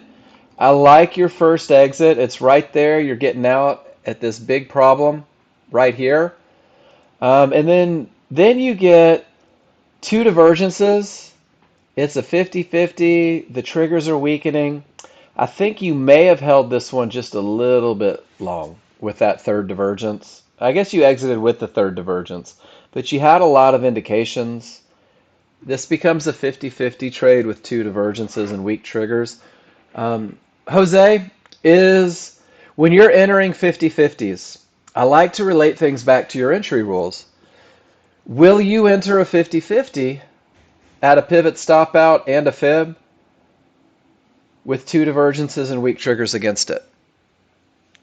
Because sometimes when I'm trying to decide whether or not to hold into a trade, I begin to ask myself, well, are my entry rules met? And if they're not met, then I typically don't stay in the trade, if that makes sense. So that third divergence, that second divergence, those weak triggers, when those areas haven't broken yet, creates an opportunity to keep the powder dry a little bit. You got another one. You've been busy this morning. NASDAQ again, getting in low. Entry at the reversal bar. Stop the place, stop tight because target reached. I like it. I do that too. Um,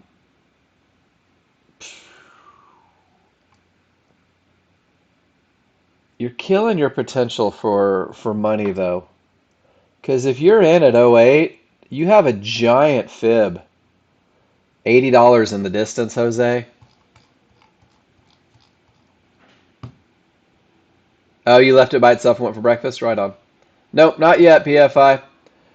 Um, Jose, have we talked about it, guys? This is kind of NASDAQ.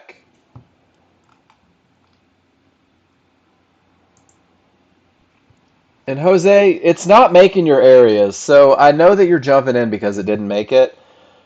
But when your trade spot for entry is a full bar away from those small triggers on the NASDAQ, getting in at the entry creates a little, or getting in at the area creates an advantage. But this is two times where it didn't get your spot and it didn't get your spot, but you're dropping your profit potential so much by getting in at the bottom.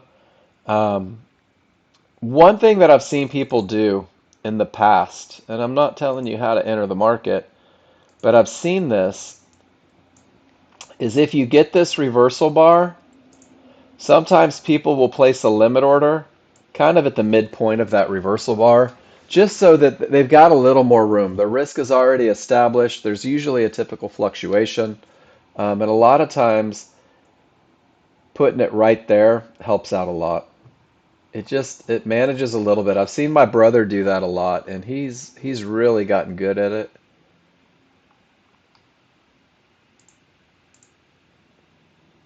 And is that the same one? That's the same one. It's a great looking trade. And your management's solid enough that you're managing those short runs. All right, let's see what we have. You're confused about the floating fib.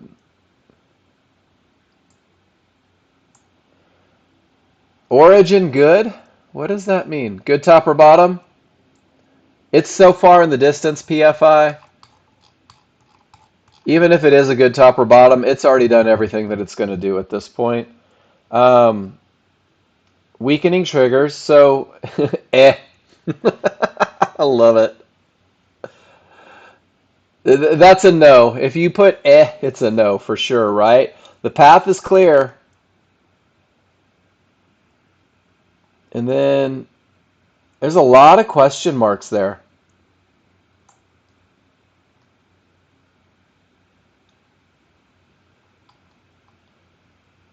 And I can't see.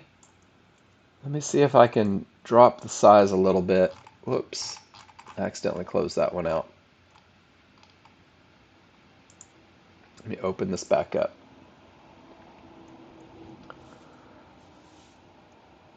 So in this area, here we're seeing a bunch of divergences, and you're just getting consolidation. You're getting that fight at the fib, right? So what happens is when resistance becomes support, support's coming through resistance, right? This won't print to the end. See how it doesn't print to the end up here? And if you go through and look at large charts, let me show you. You have fibs that print all the way. You don't even have to interpret it. I'll show you exactly what it is. Your large chart has fibs from three levels, PFI. It has it from your smaller chart. It has it from an even higher time frame than your large chart. And then it has it from the actual large chart itself. So if it's from the actual large chart, it'll extend all the way off into the distance forever. If it's from their 5-1 chart, it'll be skinny. If it's from your highest time frame, the one that you're not even looking at, it'll be fat. but we respect every line on the chart. Remember when we had this talk before and we were talking about, you're like, yeah, but it's a 5-1 chart, so I'm not going to pay attention to it.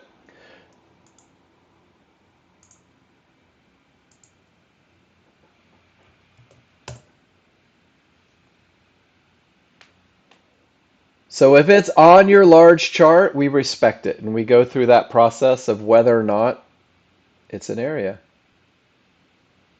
You always count it. So when it stops here, it's done, right? Price can't reach it if it's not there. If that makes sense. If it stops printing, but here in the moment, you'll see it. And sometimes they stop printing. And at 8 a.m., at noon, at 4 in the morning, you get fib updates. So sometimes at 8 a.m., you'll see a new fib form. But it pulled back to support with weak triggers, not inside of favorable large triggers. Where would your entry be here?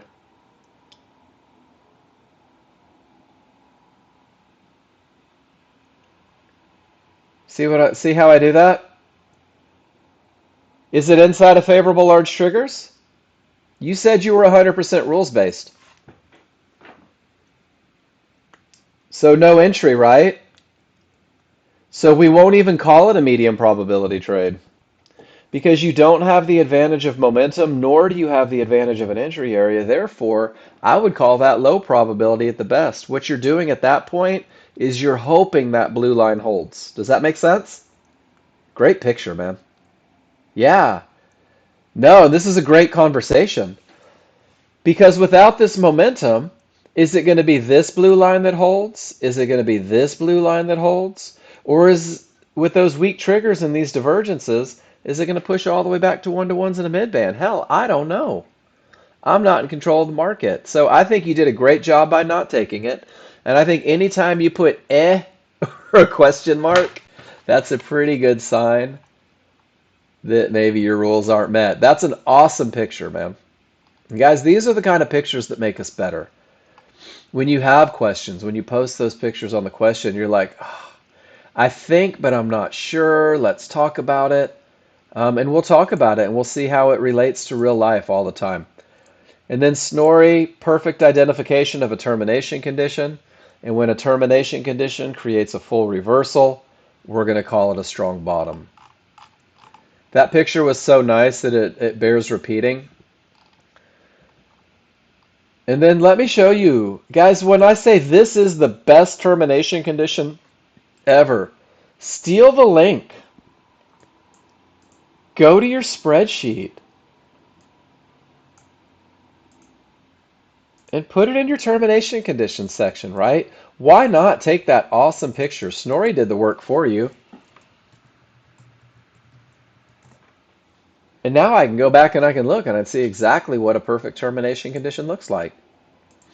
All right, Dwight, 9:40 a.m. 13.2 triggers are down. Mid-band in the same direction. Termination conditions are strong. I love it. And you notice that Dwight didn't enter a trade because of the termination conditions. He went through his process. I'm in a downtrend. My triggers are down. Oops, but there's the termination. So reading his charts in order of his checklist, that's brilliant.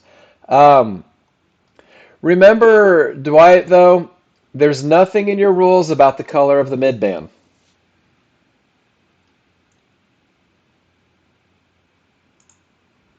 So I always encourage people, don't add things that aren't a part of your rules. Paul, you like this pattern for a 50-50 with no divergence. Way too many areas, don't know where they're going to go from, so you're not going to take the trade. And guys, that's that window of opportunity, right? And then Paul, technically you've only got one area inside of the triggers, but it's lower and it never made it. And I don't disagree with your decision, right? It's likely to pull back, close that gap to the large triggers, get down there, and you're just not sure where it's going to come from. And guys, if you're not sure where it's going to come from, it's okay to sit on your hands. It's okay to do nothing if you're unsure. It's actually a little better. to do nothing if you're not sure. And then here is, who was this?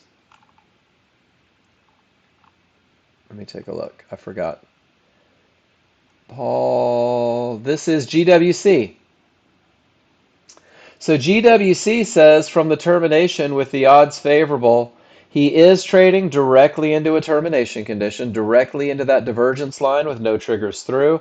But because of the momentum, because of the strength, because of the tiny window of opportunity, he takes an opportunity at it and manages out at the trouble spot. Great management.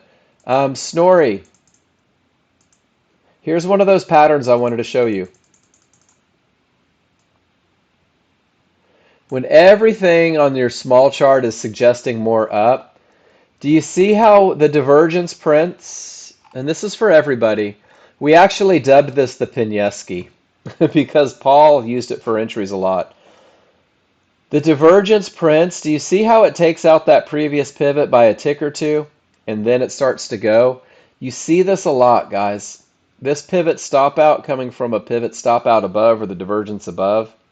It happens a lot, and when that little takeout of the previous pivot happens at an area inside of favorable large triggers, GWC took advantage of it, and that's where he took his entry, and it made it manageable with all that momentum to get back up to the trouble spot. Great execution based on a chart read. Broke rule number 2 like he was getting paid to, but it was tactical. He knew exactly why he was breaking it. And at the time, this is a potential strong top, but not until the odds favorable momentum happens. Snorri, not until the reversal happens. So when we look at this, right now it's just a termination condition. Thank you for posting this because this is a great conversation.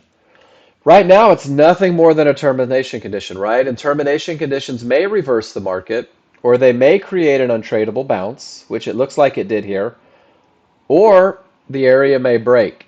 So right now you know that there's no more long trades, but it's not necessarily a short trade because your large triggers are still up, right? And your small triggers haven't even pulled below. So we haven't gotten a reversal yet. So in order for this to be the strong top, we're going to look for those large triggers to roll. And then we get the reversal, and that's when we're going to dub it a strong top.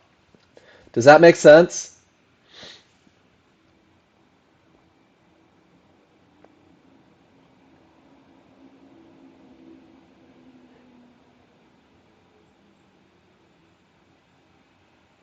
Yep, potential. I hate, well, hate's a strong word. Um, for me, potential in day trading almost equates to opinion. And I'm not saying that that's what you're doing. I'm telling you this is what I do. When I say this has the potential to be a strong top, I feel like what I'm doing is I'm taking the idea that it can break and continue out of the equation because my brain is already saying, well, that's probably what's going to happen, right? It has the potential to be a strong top. And I can't think that many steps ahead personally. Sometimes a lot of you guys can. Um, so for me, I just say wait. Because I think language is important, right? It has the potential to be a strong top. It also has the potential to be a breakout to the upside. Or it also has the potential to be this ugly consolidation for the next 38 minutes. So I try not to pick one side, and that's just me. And if your brain works like mine does, then a lot of times that keeps you out of trouble. And then, of course, you did get your reversal. So now it becomes a strong top, which I love. And when price reaches Fibonacci support and the large triggers remain above the terminate or the reversal bar marker, there's that gap theory. There's that big pullback potential to close the gap to the large triggers. And Snorri, I know that you're a little further ahead of the curve and you've got a lot of experience, so your brain probably thinks differently than mine does. And that was crude oil, right? Around 951. And I want to look just for grins. And it never did close that gap, did it?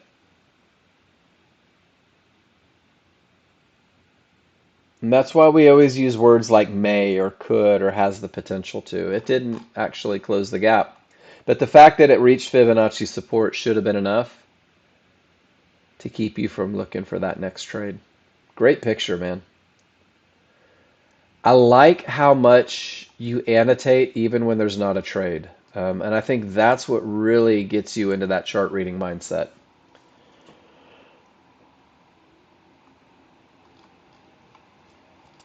All right, Dwight, you took this trade because on the 13-2, a tail held at support bars above large triggers and small and large triggers separated. Management was needed because of the fibs and divergence. I know I'm breaking the rules. I love it. Guys, I don't have any problems with you breaking rules. That's up to you, right?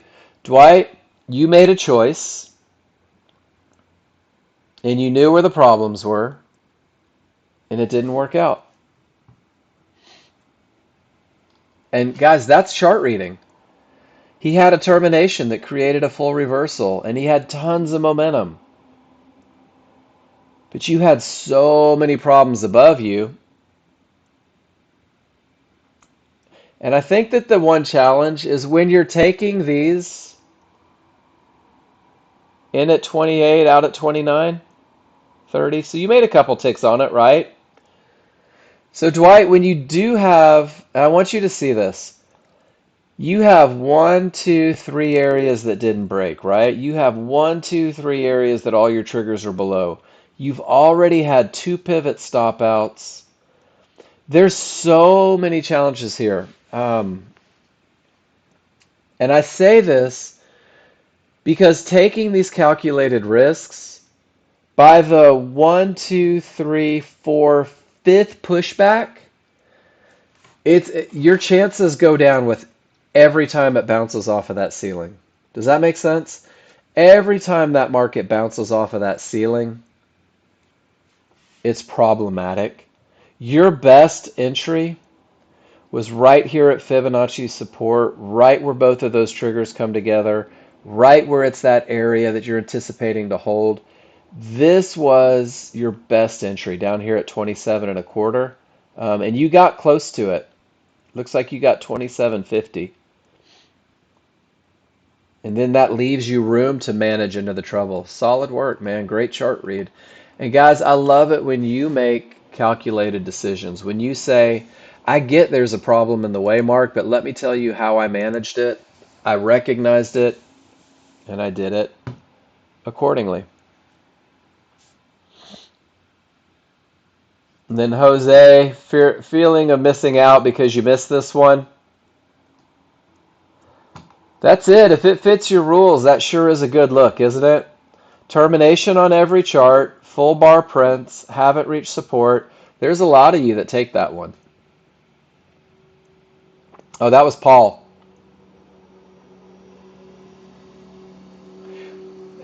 Paul, this was the exact same time, though, where Snorri pointed out, look how far away your triggers are. They were way up here above the reversal bar marker. Man, if you choose not to take this trade, you're just respecting the gap theory. That's one of the reasons that this trade didn't make its way into my trading plan. Because it forces me to decide. Odds favorable, momentum coming from a good top. Maybe not, Jose. The large triggers are still up.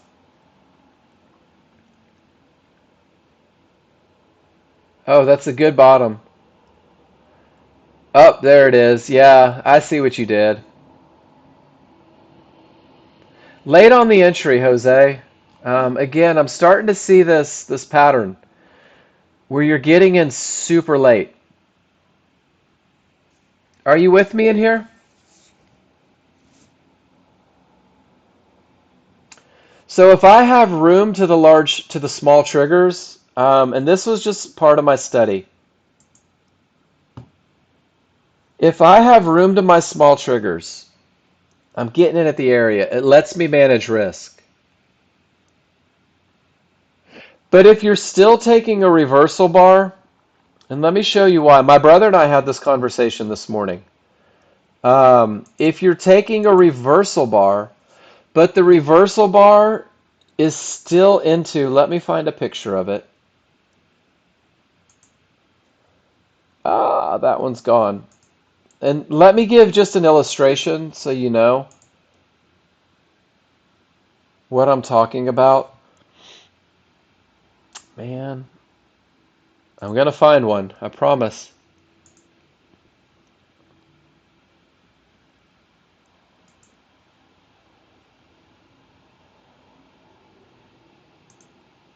And that's okay. Like, I don't disagree with the idea of waiting for a reversal bar, but what I'm going to do right now is I'm going to show you an opportunity that's just going to expand on what you're talking about. Okay, so this is it right here. This is the one that I wanted to show you. I have to make it smaller.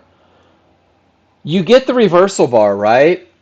But the small triggers are still coming down strong and there's less than a bar. So the reversal bar, you still get slaughtered by the small triggers. So I love the reversal bar, but I think that taking it one step further, you ready? Here's the second half of this picture. Not just taking a reversal bar, but getting that close on the correct side. This keeps you from being run over more often than not. This gives you an idea. Now your bars have gotten to the other side of the smalls. The closes happened on the other small. So this one looks great because it is a reversal bar, but the smalls are so strong, it's closing inside of the small triggers. The small triggers are acting as resistance. So that little patience piece, getting the close on the correct side, helps a lot. Does that make sense? And I'm not trying to change your plan, but I'm telling you, I blew out 6 or 7 Apex accounts learning this, so I like to share it. And then the flip side of that idea, Jose, is when everything says go, right? And everything looks perfect. If the small triggers are a full bar away, I'm getting in at the area because what it means is that I've got time to manage. If these end up acting as support in this case, my stop is already in place. My risk is minimal. It's already defined, and everything just becomes a little easier. Um, And here's another example of it. By entering at the area with the smalls a full bar away, it gives me the opportunity to manage that trade down into it. So, guys, that's a little NASDAQ stuff. And I'm telling you, Jose, it has absolutely, excuse me, changed the way I trade NASDAQ. Full bar away could have gotten in at the area, and then that risk is already defined. So the RBM, reversal bar marker. So absolutely. So if I'm looking for this short trade, for example, and my reversal bar marker is is above my small triggers, excuse me, it means that there's room for a full bar before they hit those triggers because triggers like to act as support. And then on that same token,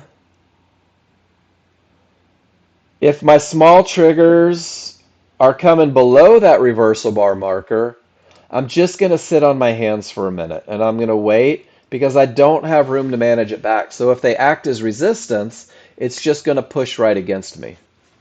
Does that make sense, Jose? And I'm telling you, this has eliminated probably 70% of NASDAQ losers from my trading. Awesome. And man, I got slaughtered. I got absolutely slaughtered when I made the switch to the NASDAQ because nobody had done this research yet. And I literally used my spreadsheet and I went back and looked at my pictures and I had to figure out what was working and wasn't. And man, that was some of the best information I could have given myself. Reversal bars are great, but closes on the correct side of the trigger, it really changes the dynamic. Great lesson. Thanks for posting, Jose. Because that also just kind of reiterates what I'm looking for. And then that was a short trade. See where the triggers are?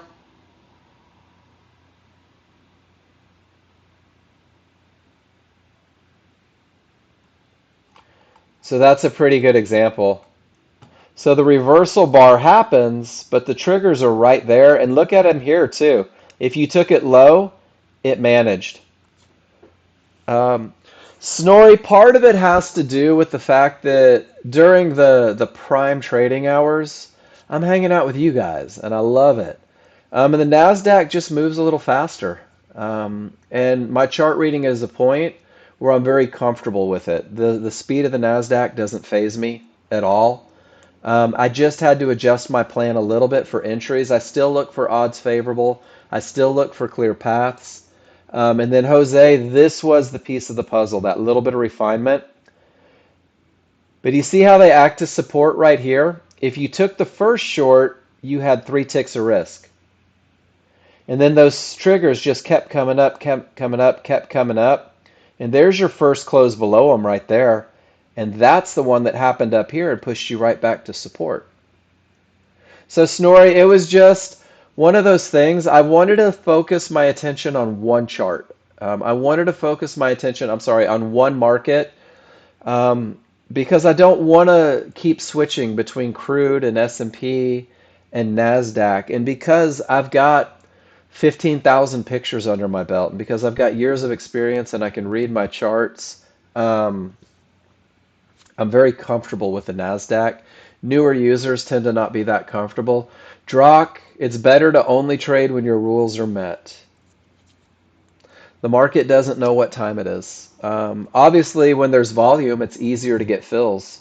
The market moves more. But I've taken NASDAQ trades in the middle of the night. There's people that trade crude oil starting at 2 a.m. So, yeah, there's opportunities quite a bit, but you've really got to trust your rules in a market that's not moving. And I think that when the volume goes below a certain level, um, it becomes a little harder for the patterns to be predictable, if that makes sense.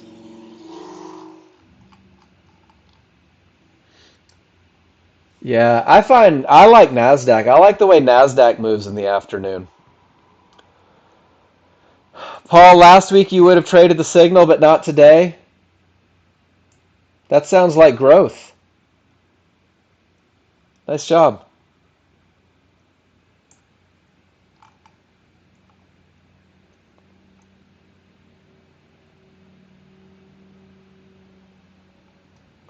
Let me see where I'm at here.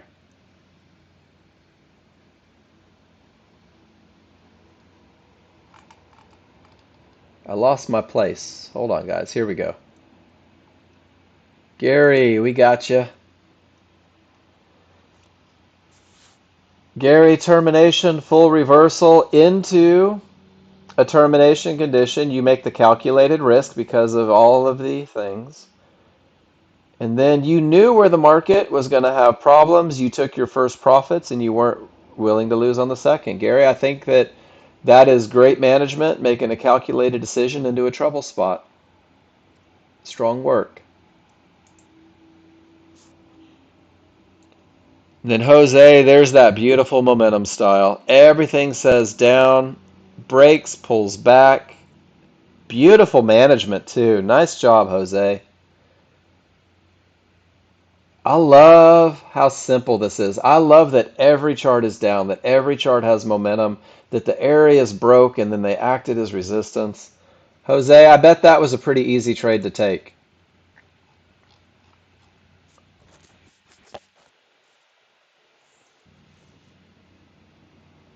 Did I say untradeable market, Chris L? Oh, you know what we were talking about when we did that? I'll show you what I meant.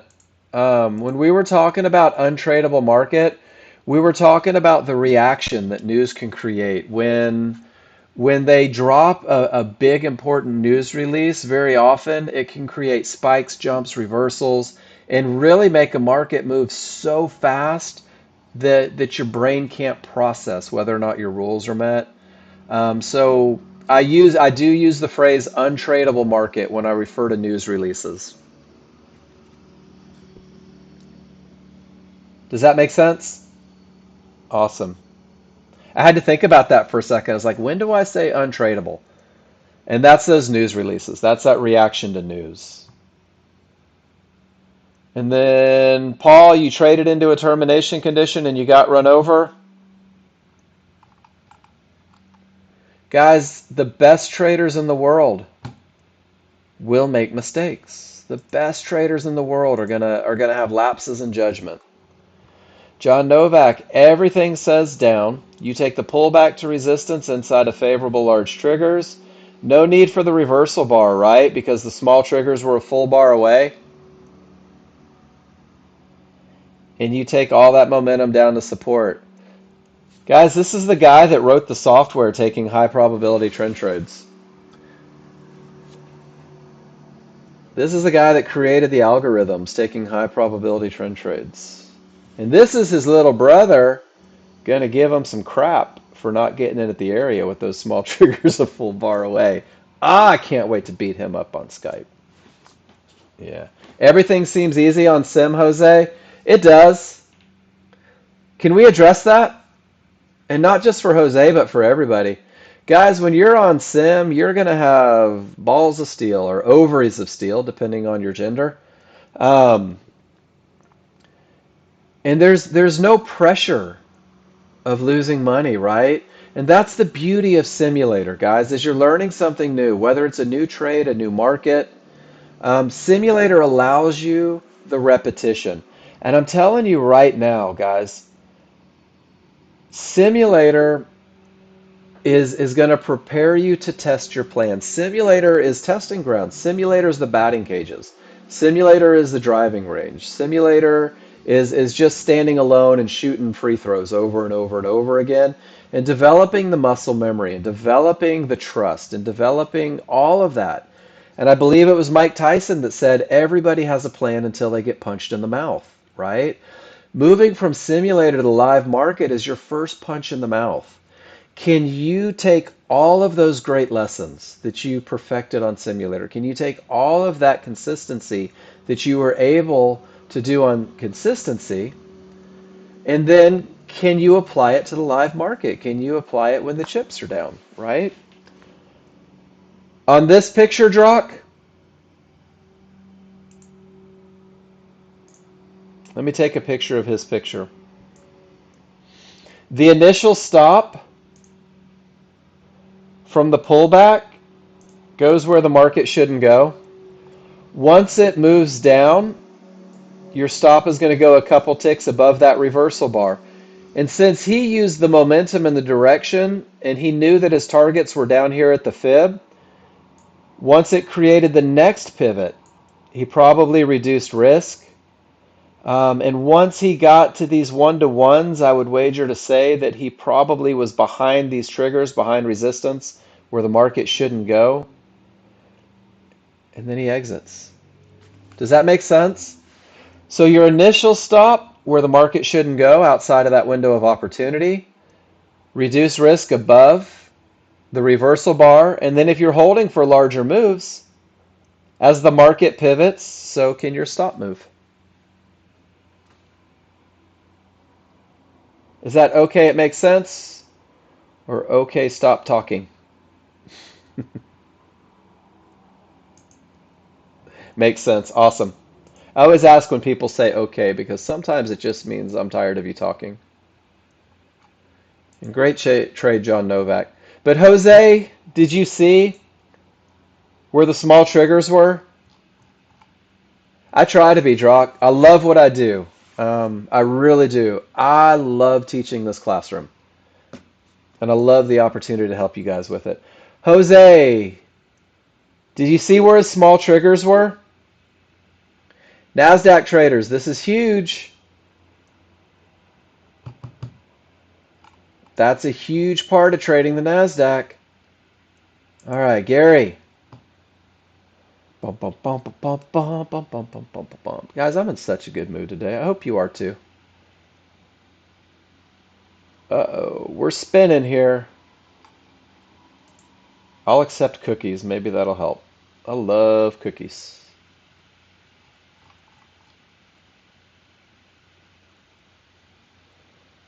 Termination, no trade. Nice work, Gary. Zoom in on his entry, Jose.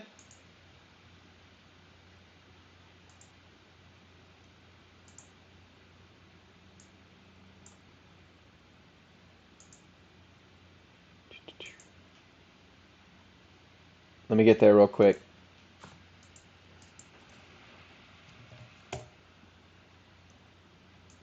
I'm going to do it like this so that we can really zoom in on it. Whoops. Get up there.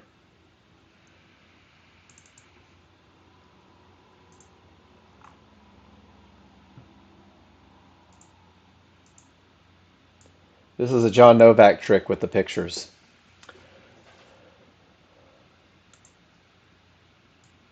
There's his entry, Jose, right there.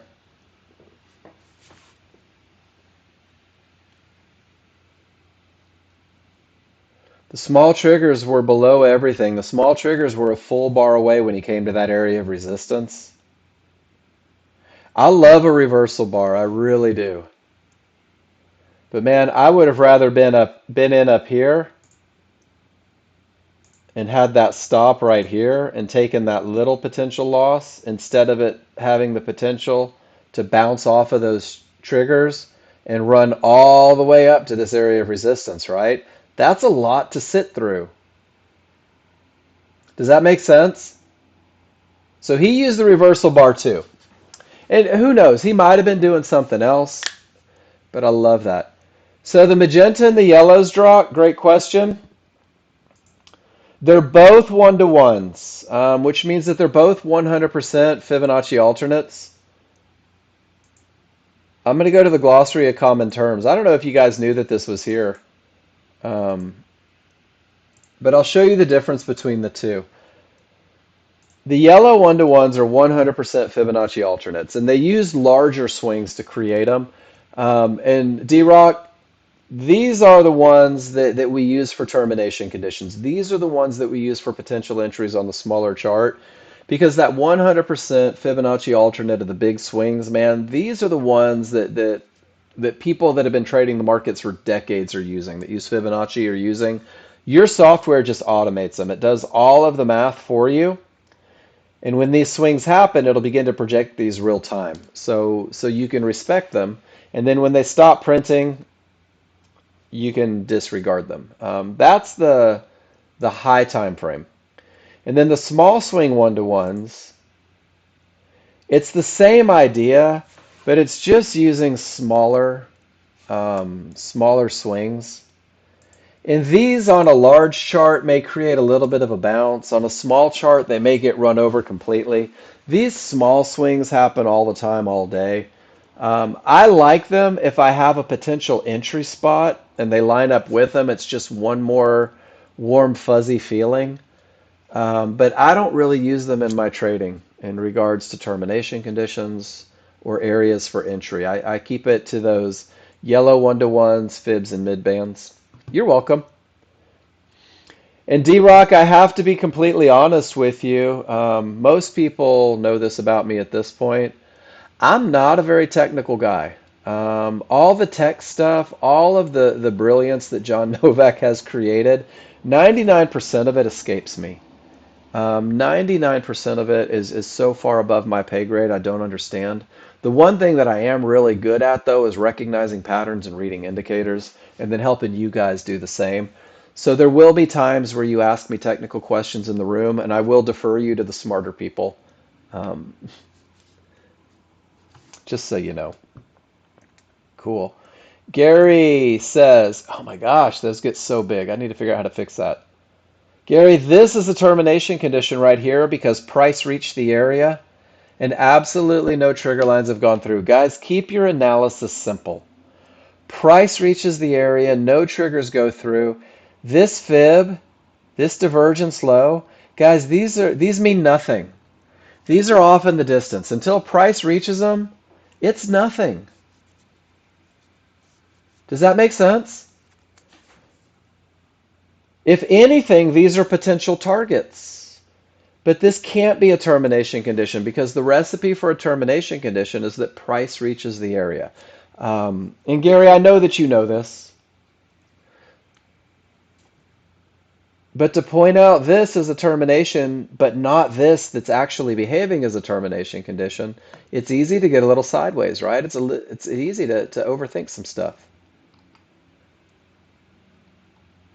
And then Jose, dun, dun, dun, dun, dun. Jose, pivot stop out.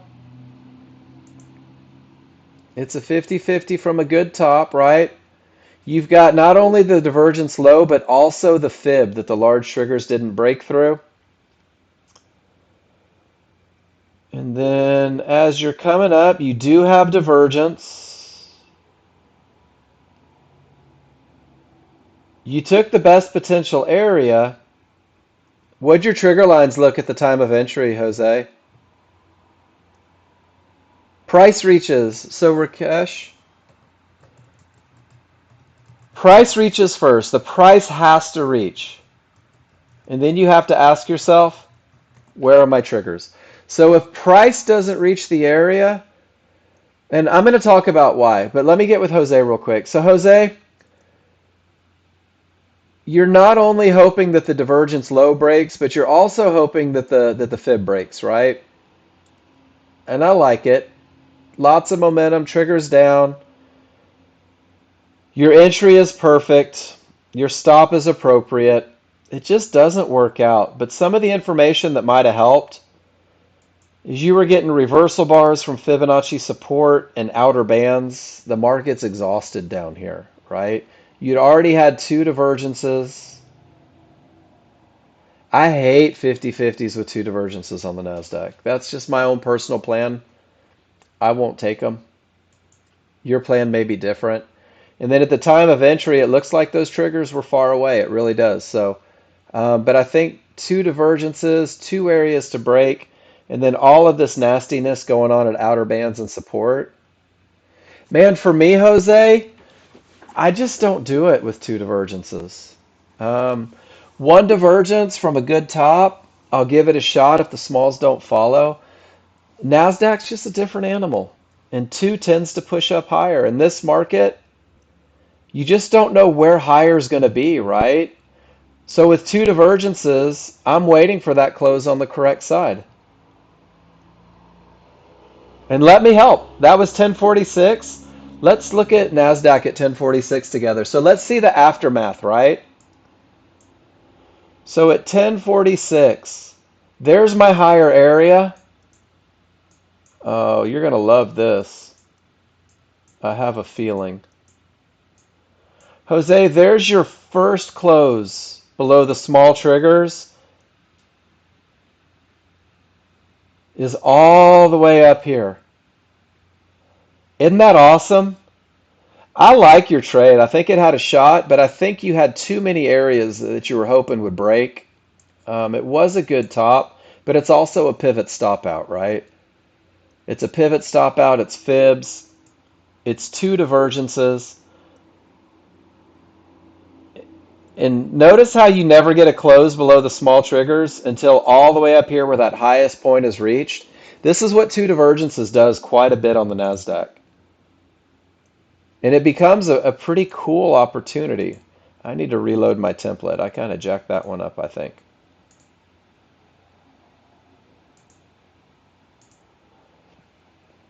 So one of the things that I didn't do when I started trading the NASDAQ is I didn't sim the hell out of it. I assumed that because I was so good at chart reading on the other stuff that I would be good at it. And I'm telling you, there's little nuances on the NASDAQ that fall outside of the norm. The same basic rules are true, but your entries need a little modification.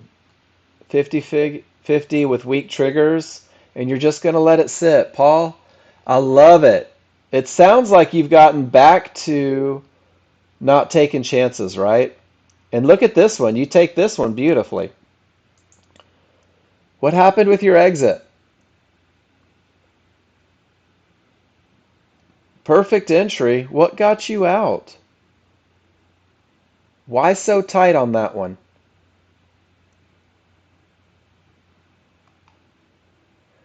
That's that stop where the market shouldn't go.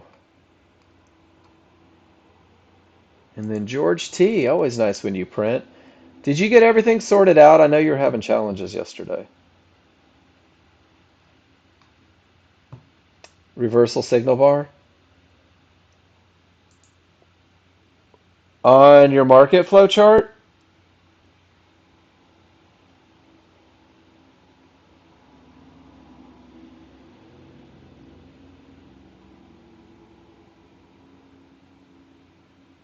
There's your entry. No, your stop is before that down bar ever printed.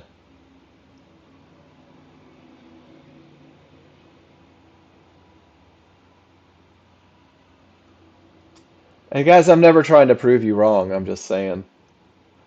Sometimes what we think we see, if you take a deep breath and come back, your stop was was behind the green bar marker after the volume. Awesome, George.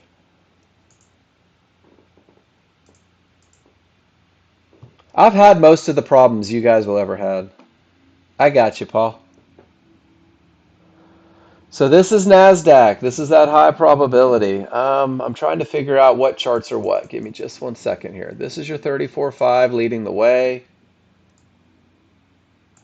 Here's your entry chart. All right, here's your 34.5 as well, yes? Do you have two 34.5s? What is this one? 21.3? Which chart leads the way here, George? Help me out. Is it this one? This is your 34.5. This is your large chart, right?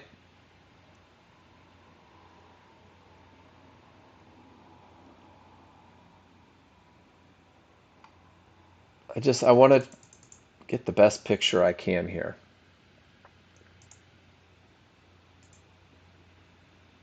So I'm going to do something real quick. I'm going to take a picture of your 34.5, and then I'm going to slide over, and I'm going to take a picture of your entry chart. And let's see if we can't offer a little help here.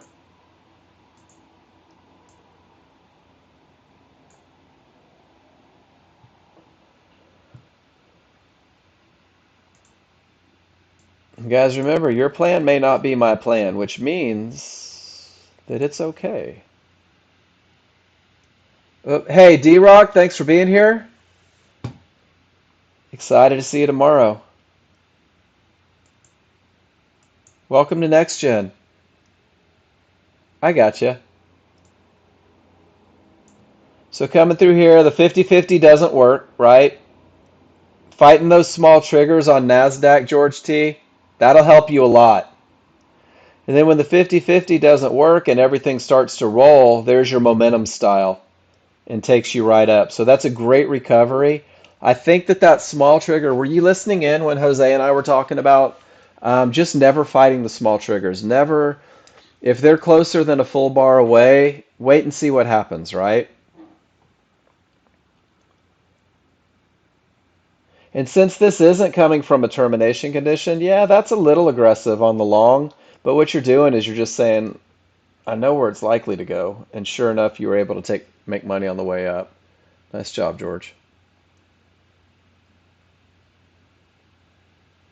All right, Rakesh, sorry. Guys, sometimes I do this. If I ever say, hey, let me get that question for you, and then I blank, make sure you call me on it. So Rakesh, let's go through termination conditions real quick. Are you with me in here? And guys, this is great for everybody. Awesome. So I'm just going to use the large chart here. And we're going to use the NASDAQ as it comes up. And let's just get this distraction off. Everything is going up. Everything is going up. The first thing for a termination condition, the triggers are already there, right? The triggers are already there, but it's price. And the reason that it is price, that's what I wanted to talk about. The reason that its price reaches an area is because, and I'm going to get off of the live market.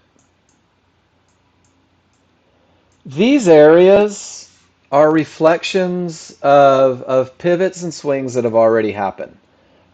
These areas are because your software took thousands of measurements.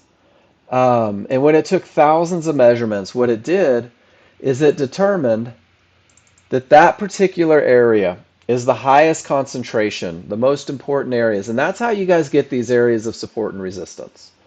And guys, again, that's tech. But what it means for you is that this area is a reflection of buyers and sellers doing things.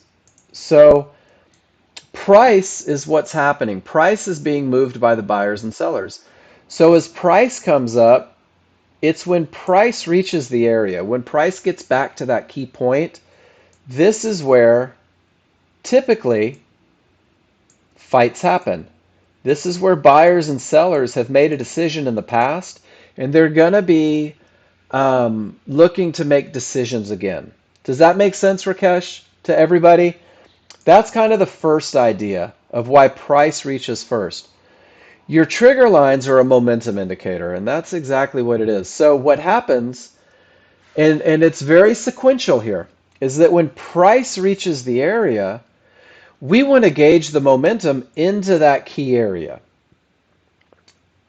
So we've hit it, and if all of my momentum indicators are below the area, and they will be typically if price reaches it, it reminds me that I need to wait and look for that reaction. I need to wait and see if the sellers are waiting to unload here. It reminds me that I need to wait and see if there's so much force behind it that the buyers can push through.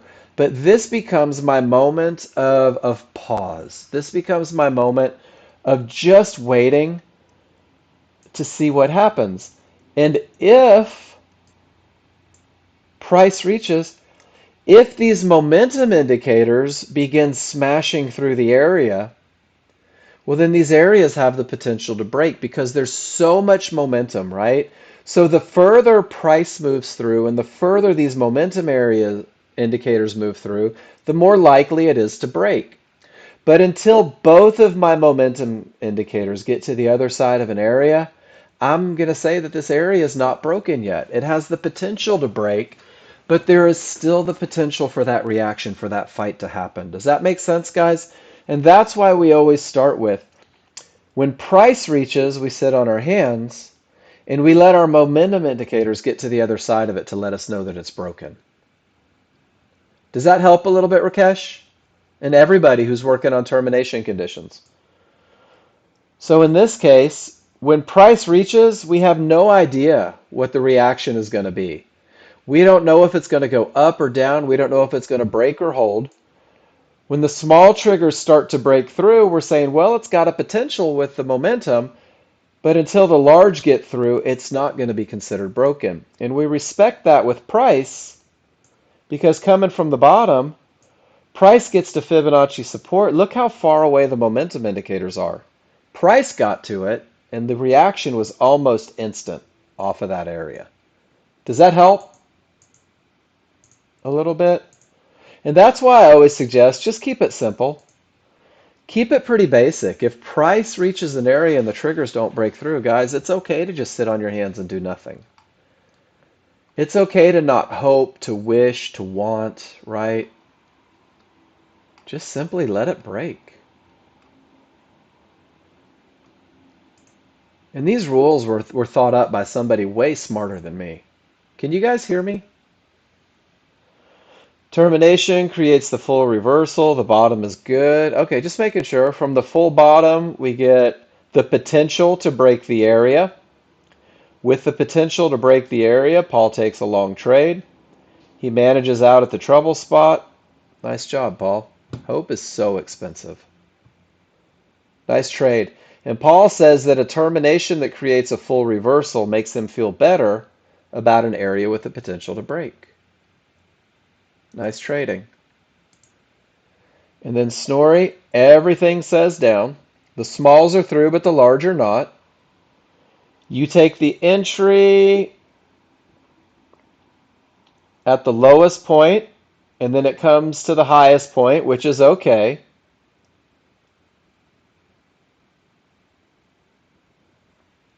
And then Snorri, this is a great one about management. Did you exit because of this divergence? Not the potential for divergence here?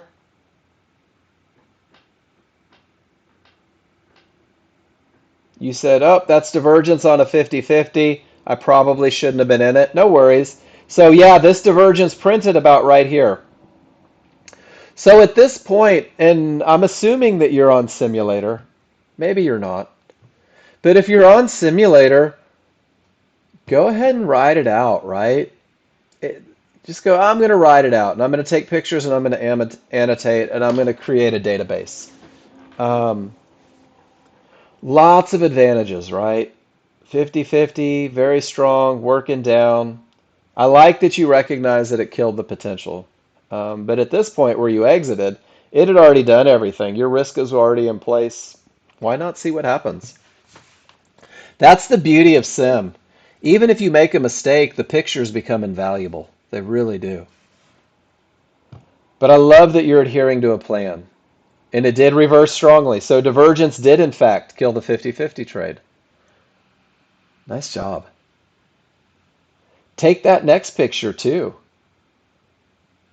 and show what happens when it... And I think that that's such a great idea, guys. Show what happens. Show your rules saving you. Because what it does is it kind of reinforces the rules. 50-50, divergence prints. Well, there it is right there. Strong top creates the full reversal. Odds favorable momentum, clear path. PFI, are you in here? So the answer has to be no on a clear path, right? Because the large triggers didn't break. Are you with me on that? Does that make sense? It has the potential to break, but it hasn't broken yet. So the path can't be clear. Does that make sense? I love it when you go, oh, or aha. What broke?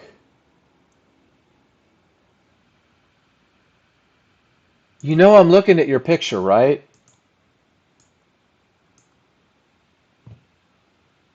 No, it was there. It had been there since 1025. It's there.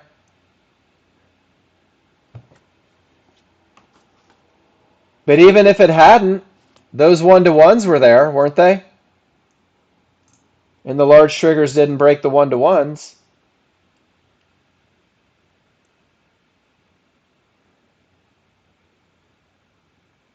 But when fibs print, they're going to print from the point and go right. They're not going to backtrack an hour. When fibs update, when fibs print, they have an origin and then they go right. They don't print left. Because that's silly. That's just going in the rearview mirror. So I promise you it was there. You probably didn't notice it. And just so you know, there it is having been printed on your small chart as well. That's okay. This is why we post pictures, right? So what you got into is you got into the 50-50. You got into an area with the potential to break. The smalls made it through, but the large didn't. Totally cool. And then divergence prints on the 50-50. And it kills the party.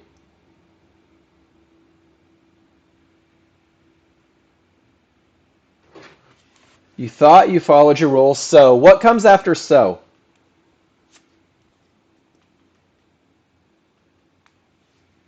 You're happy? Okay.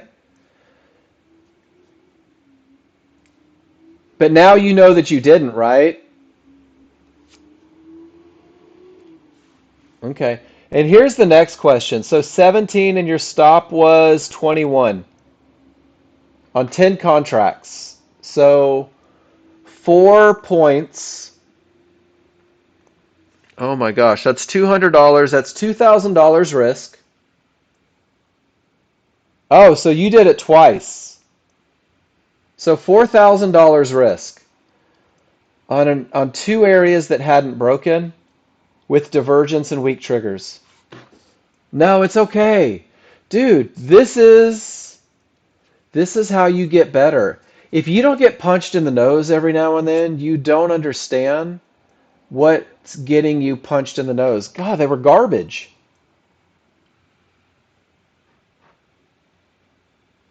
Over here, yeah, they're below the large, right? What's your small chart telling you? Divergence without the area broken.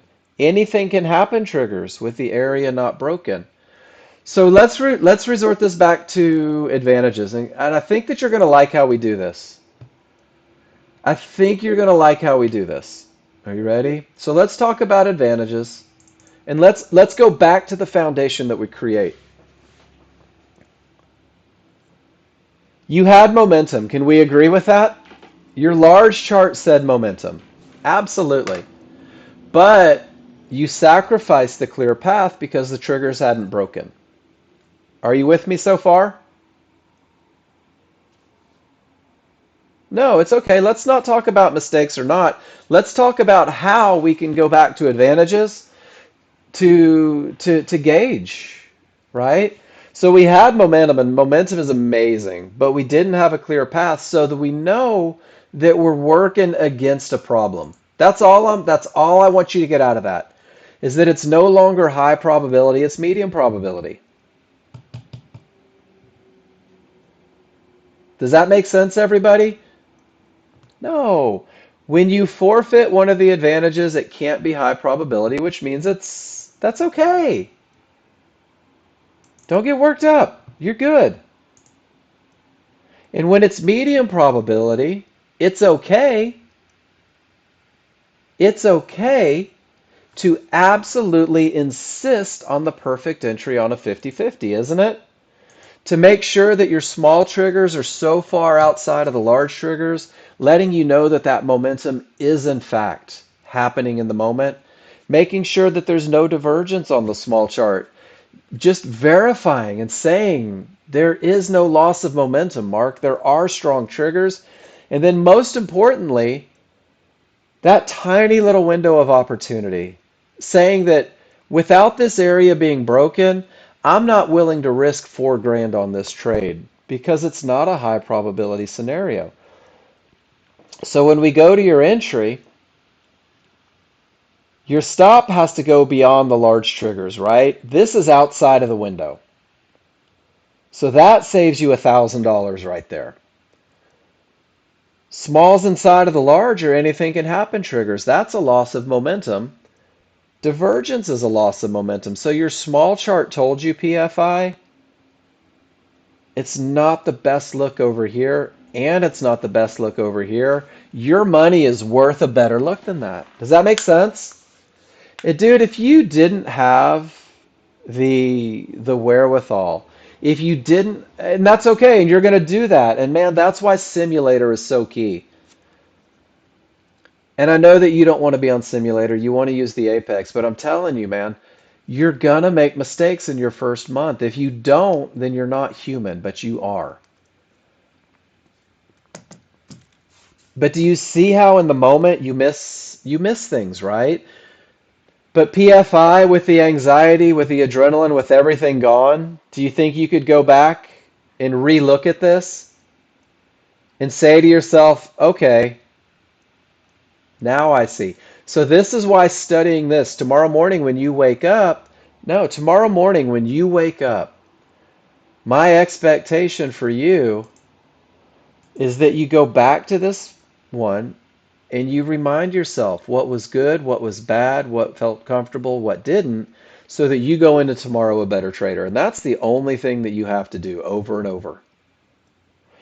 And it's up to you whether or not you want to keep blowing out Apex accounts while you go through the process. That's on you. That I can't tell you what to do. Jose, is this what I mean? That's exactly what I mean.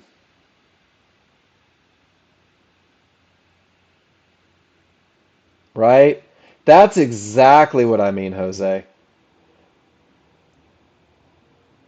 Small triggers are still a full bar away. I know, you got it. You're good, PFI. I'm not worried about you. You participate so much in class. You will get to where you want to be no matter what. So Jose, lost some momentum though, right? You're kind of taking it momentum style here. But that's what I'm talking about. When those small triggers are a full bar away, and I'm assuming that this just happened on NASDAQ, right? Look how they close the gap up to the large. And that's a great example. You get in on the momentum, and you have all that room to manage, right? Right from the fib, Jose. Does that make sense? You may be in a trade right now. I'll leave you alone.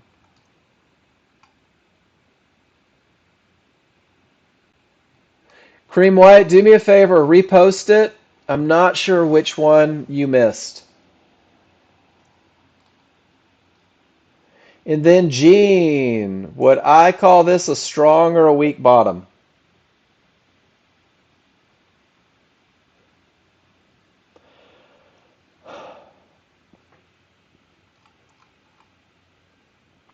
If we go 100% textbook, Gene, I agree with PFI. If we go 100% textbook, if you are brand new to reading your indicators, the easiest way to identify a strong top or a strong bottom is price reaches and no triggers break. Price reaches and no triggers break. That's the easiest way. That's the first way. The second way, though, is sometimes areas overrun, don't they?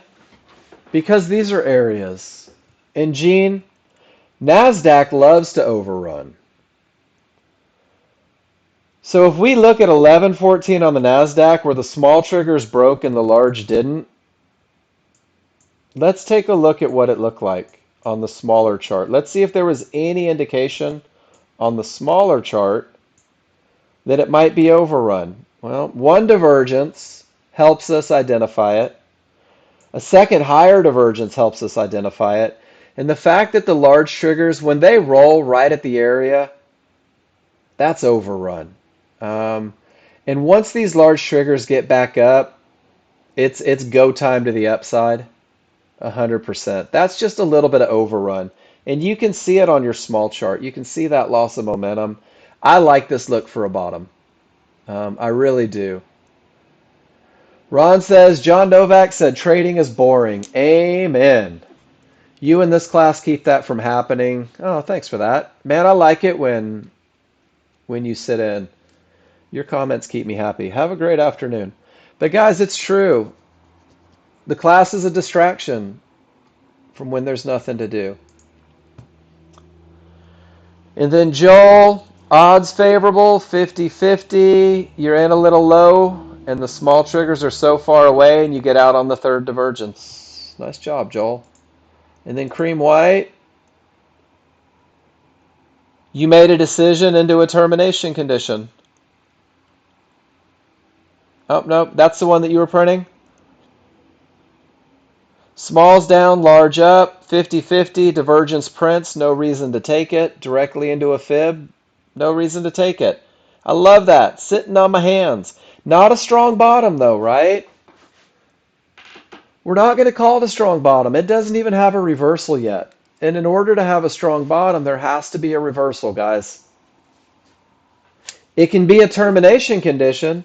This termination condition wasn't a strong top until this reversal.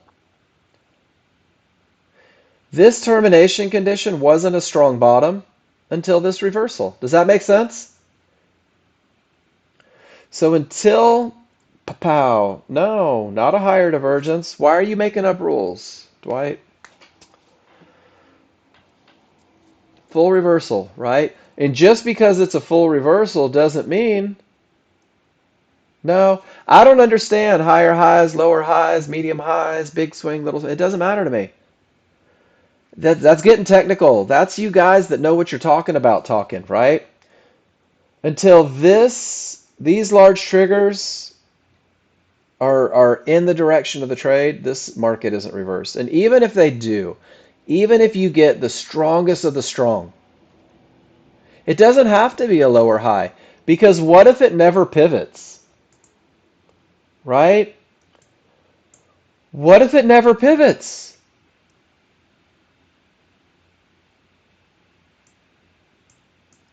Let me find another one. What if it never pivots? It can still be a strong top, right? It doesn't need a lower high. Once it reverses, it's a strong top. Does that make sense? You could wait all day for a lower high and it may never happen, right? And this termination that rolls it up is right into a termination. How can you have a high or low? So like a pivot right here,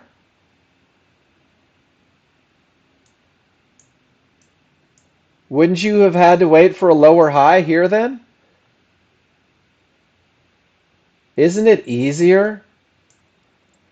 Isn't it easier just to say a termination that creates a full reversal?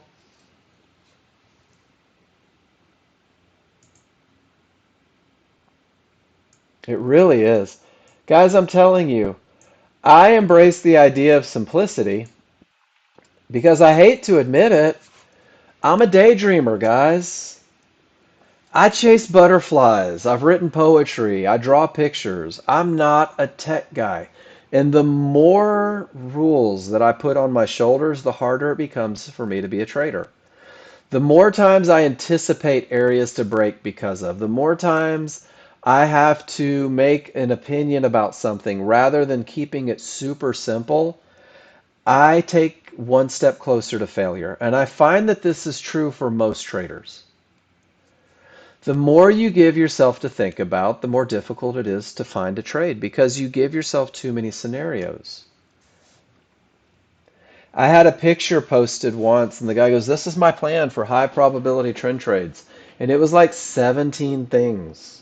And it was all these little nuances and all these little things to think about, right? I was too, George T. I actually, my brain works. So if I were where you guys are sitting and listening to me talk, I would have a notebook full of artwork. I would have a notebook just completely full of pictures and doodles because in order for my brain to absorb what's being said, I have to distract half of it. In order for the left side of my brain to get it, the right side of my brain has to be completely immersed. And I learned this about myself early in life. And when I was in management roles and sitting at meetings with the presidents of companies, it used to piss them off to no end because I would sit there and draw while they were addressing the group. Um, and they're like, and I had one of my general managers go, "Mark, that's so disrespectful to draw while the CEO of the company is talking." And I'm like, dude, if you want me to retain anything, that's my path. That's how I get there. And everybody's different, right? Everybody has a different way of doing things. Everybody sees things differently. Everybody hears things differently, guys. I'll say the same thing 1,000 ways and it may not click. And then I'll alter one word and it'll be the clearest thing that you've ever seen in your life. And that's the beauty of individual. I don't trade small charts, Rakesh. I just don't. I've had one, two, three, four, five, six divergences in the same range. I know that three can be a termination condition. I can only assume that six is more problematic. My large triggers are down, but my synthetics are up. So I can't have favorable large triggers. I don't have any areas except for this fib all the way down here. I just don't have any rules met, Rakesh. And what does that mean? That means that it's not mine. And Rakesh, it means that if your rules aren't met, your only option is to do nothing. And sometimes that means that you just have to watch the market do stuff without you. And that's such a common question, guys. Mark, there was an entire move up. Where was my money? Well, you didn't get any. That's it. That's the only answer. If your rules weren't met, you didn't have a trade. And if you don't have a trade, this isn't your money. And that goes back to the John Novak analogy.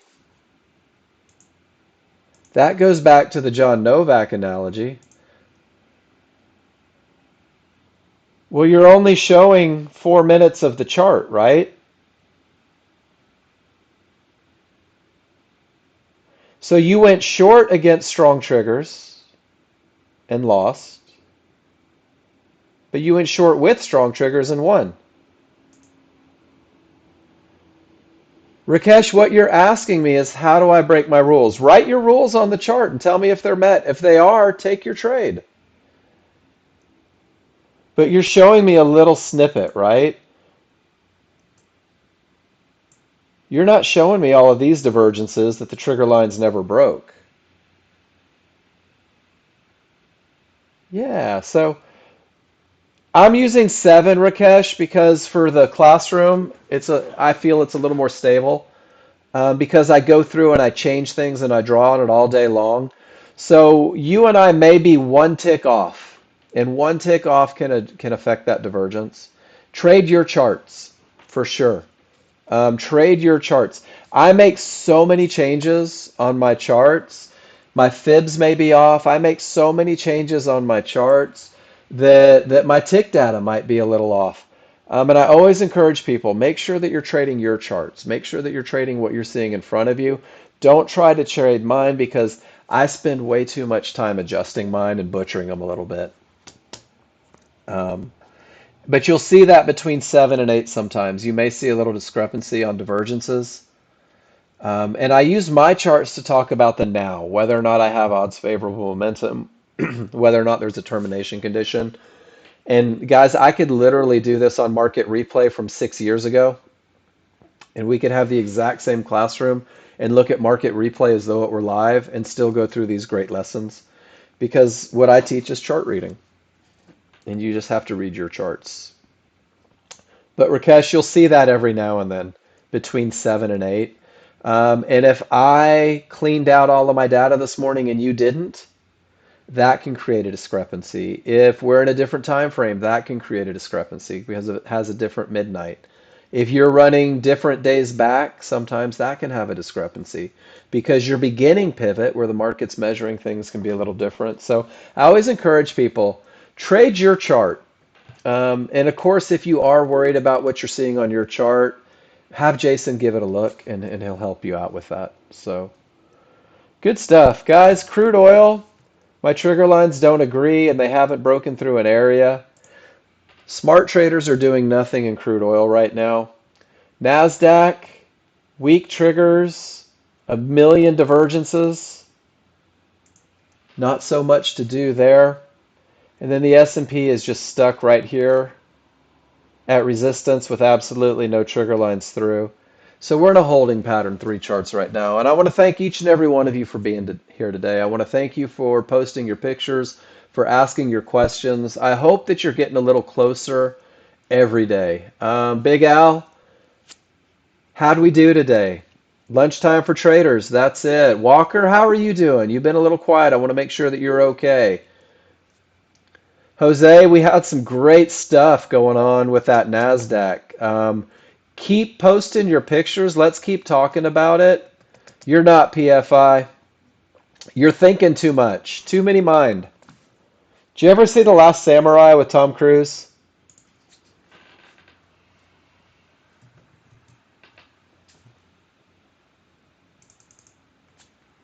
I always send this one to my picture. Or I always send this one to my brother. Too many mind. I love this scene and how much it relates to trading, guys. So Tom Cruise is about to get his ass kicked by this guy. I will, Bobby T.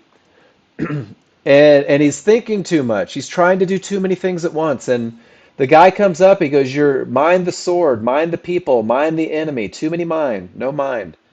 Keep it simple, keep it focused, guys. That's your path to greatness." Um, we're going to do the exact same thing tomorrow. We're going to talk about advantage.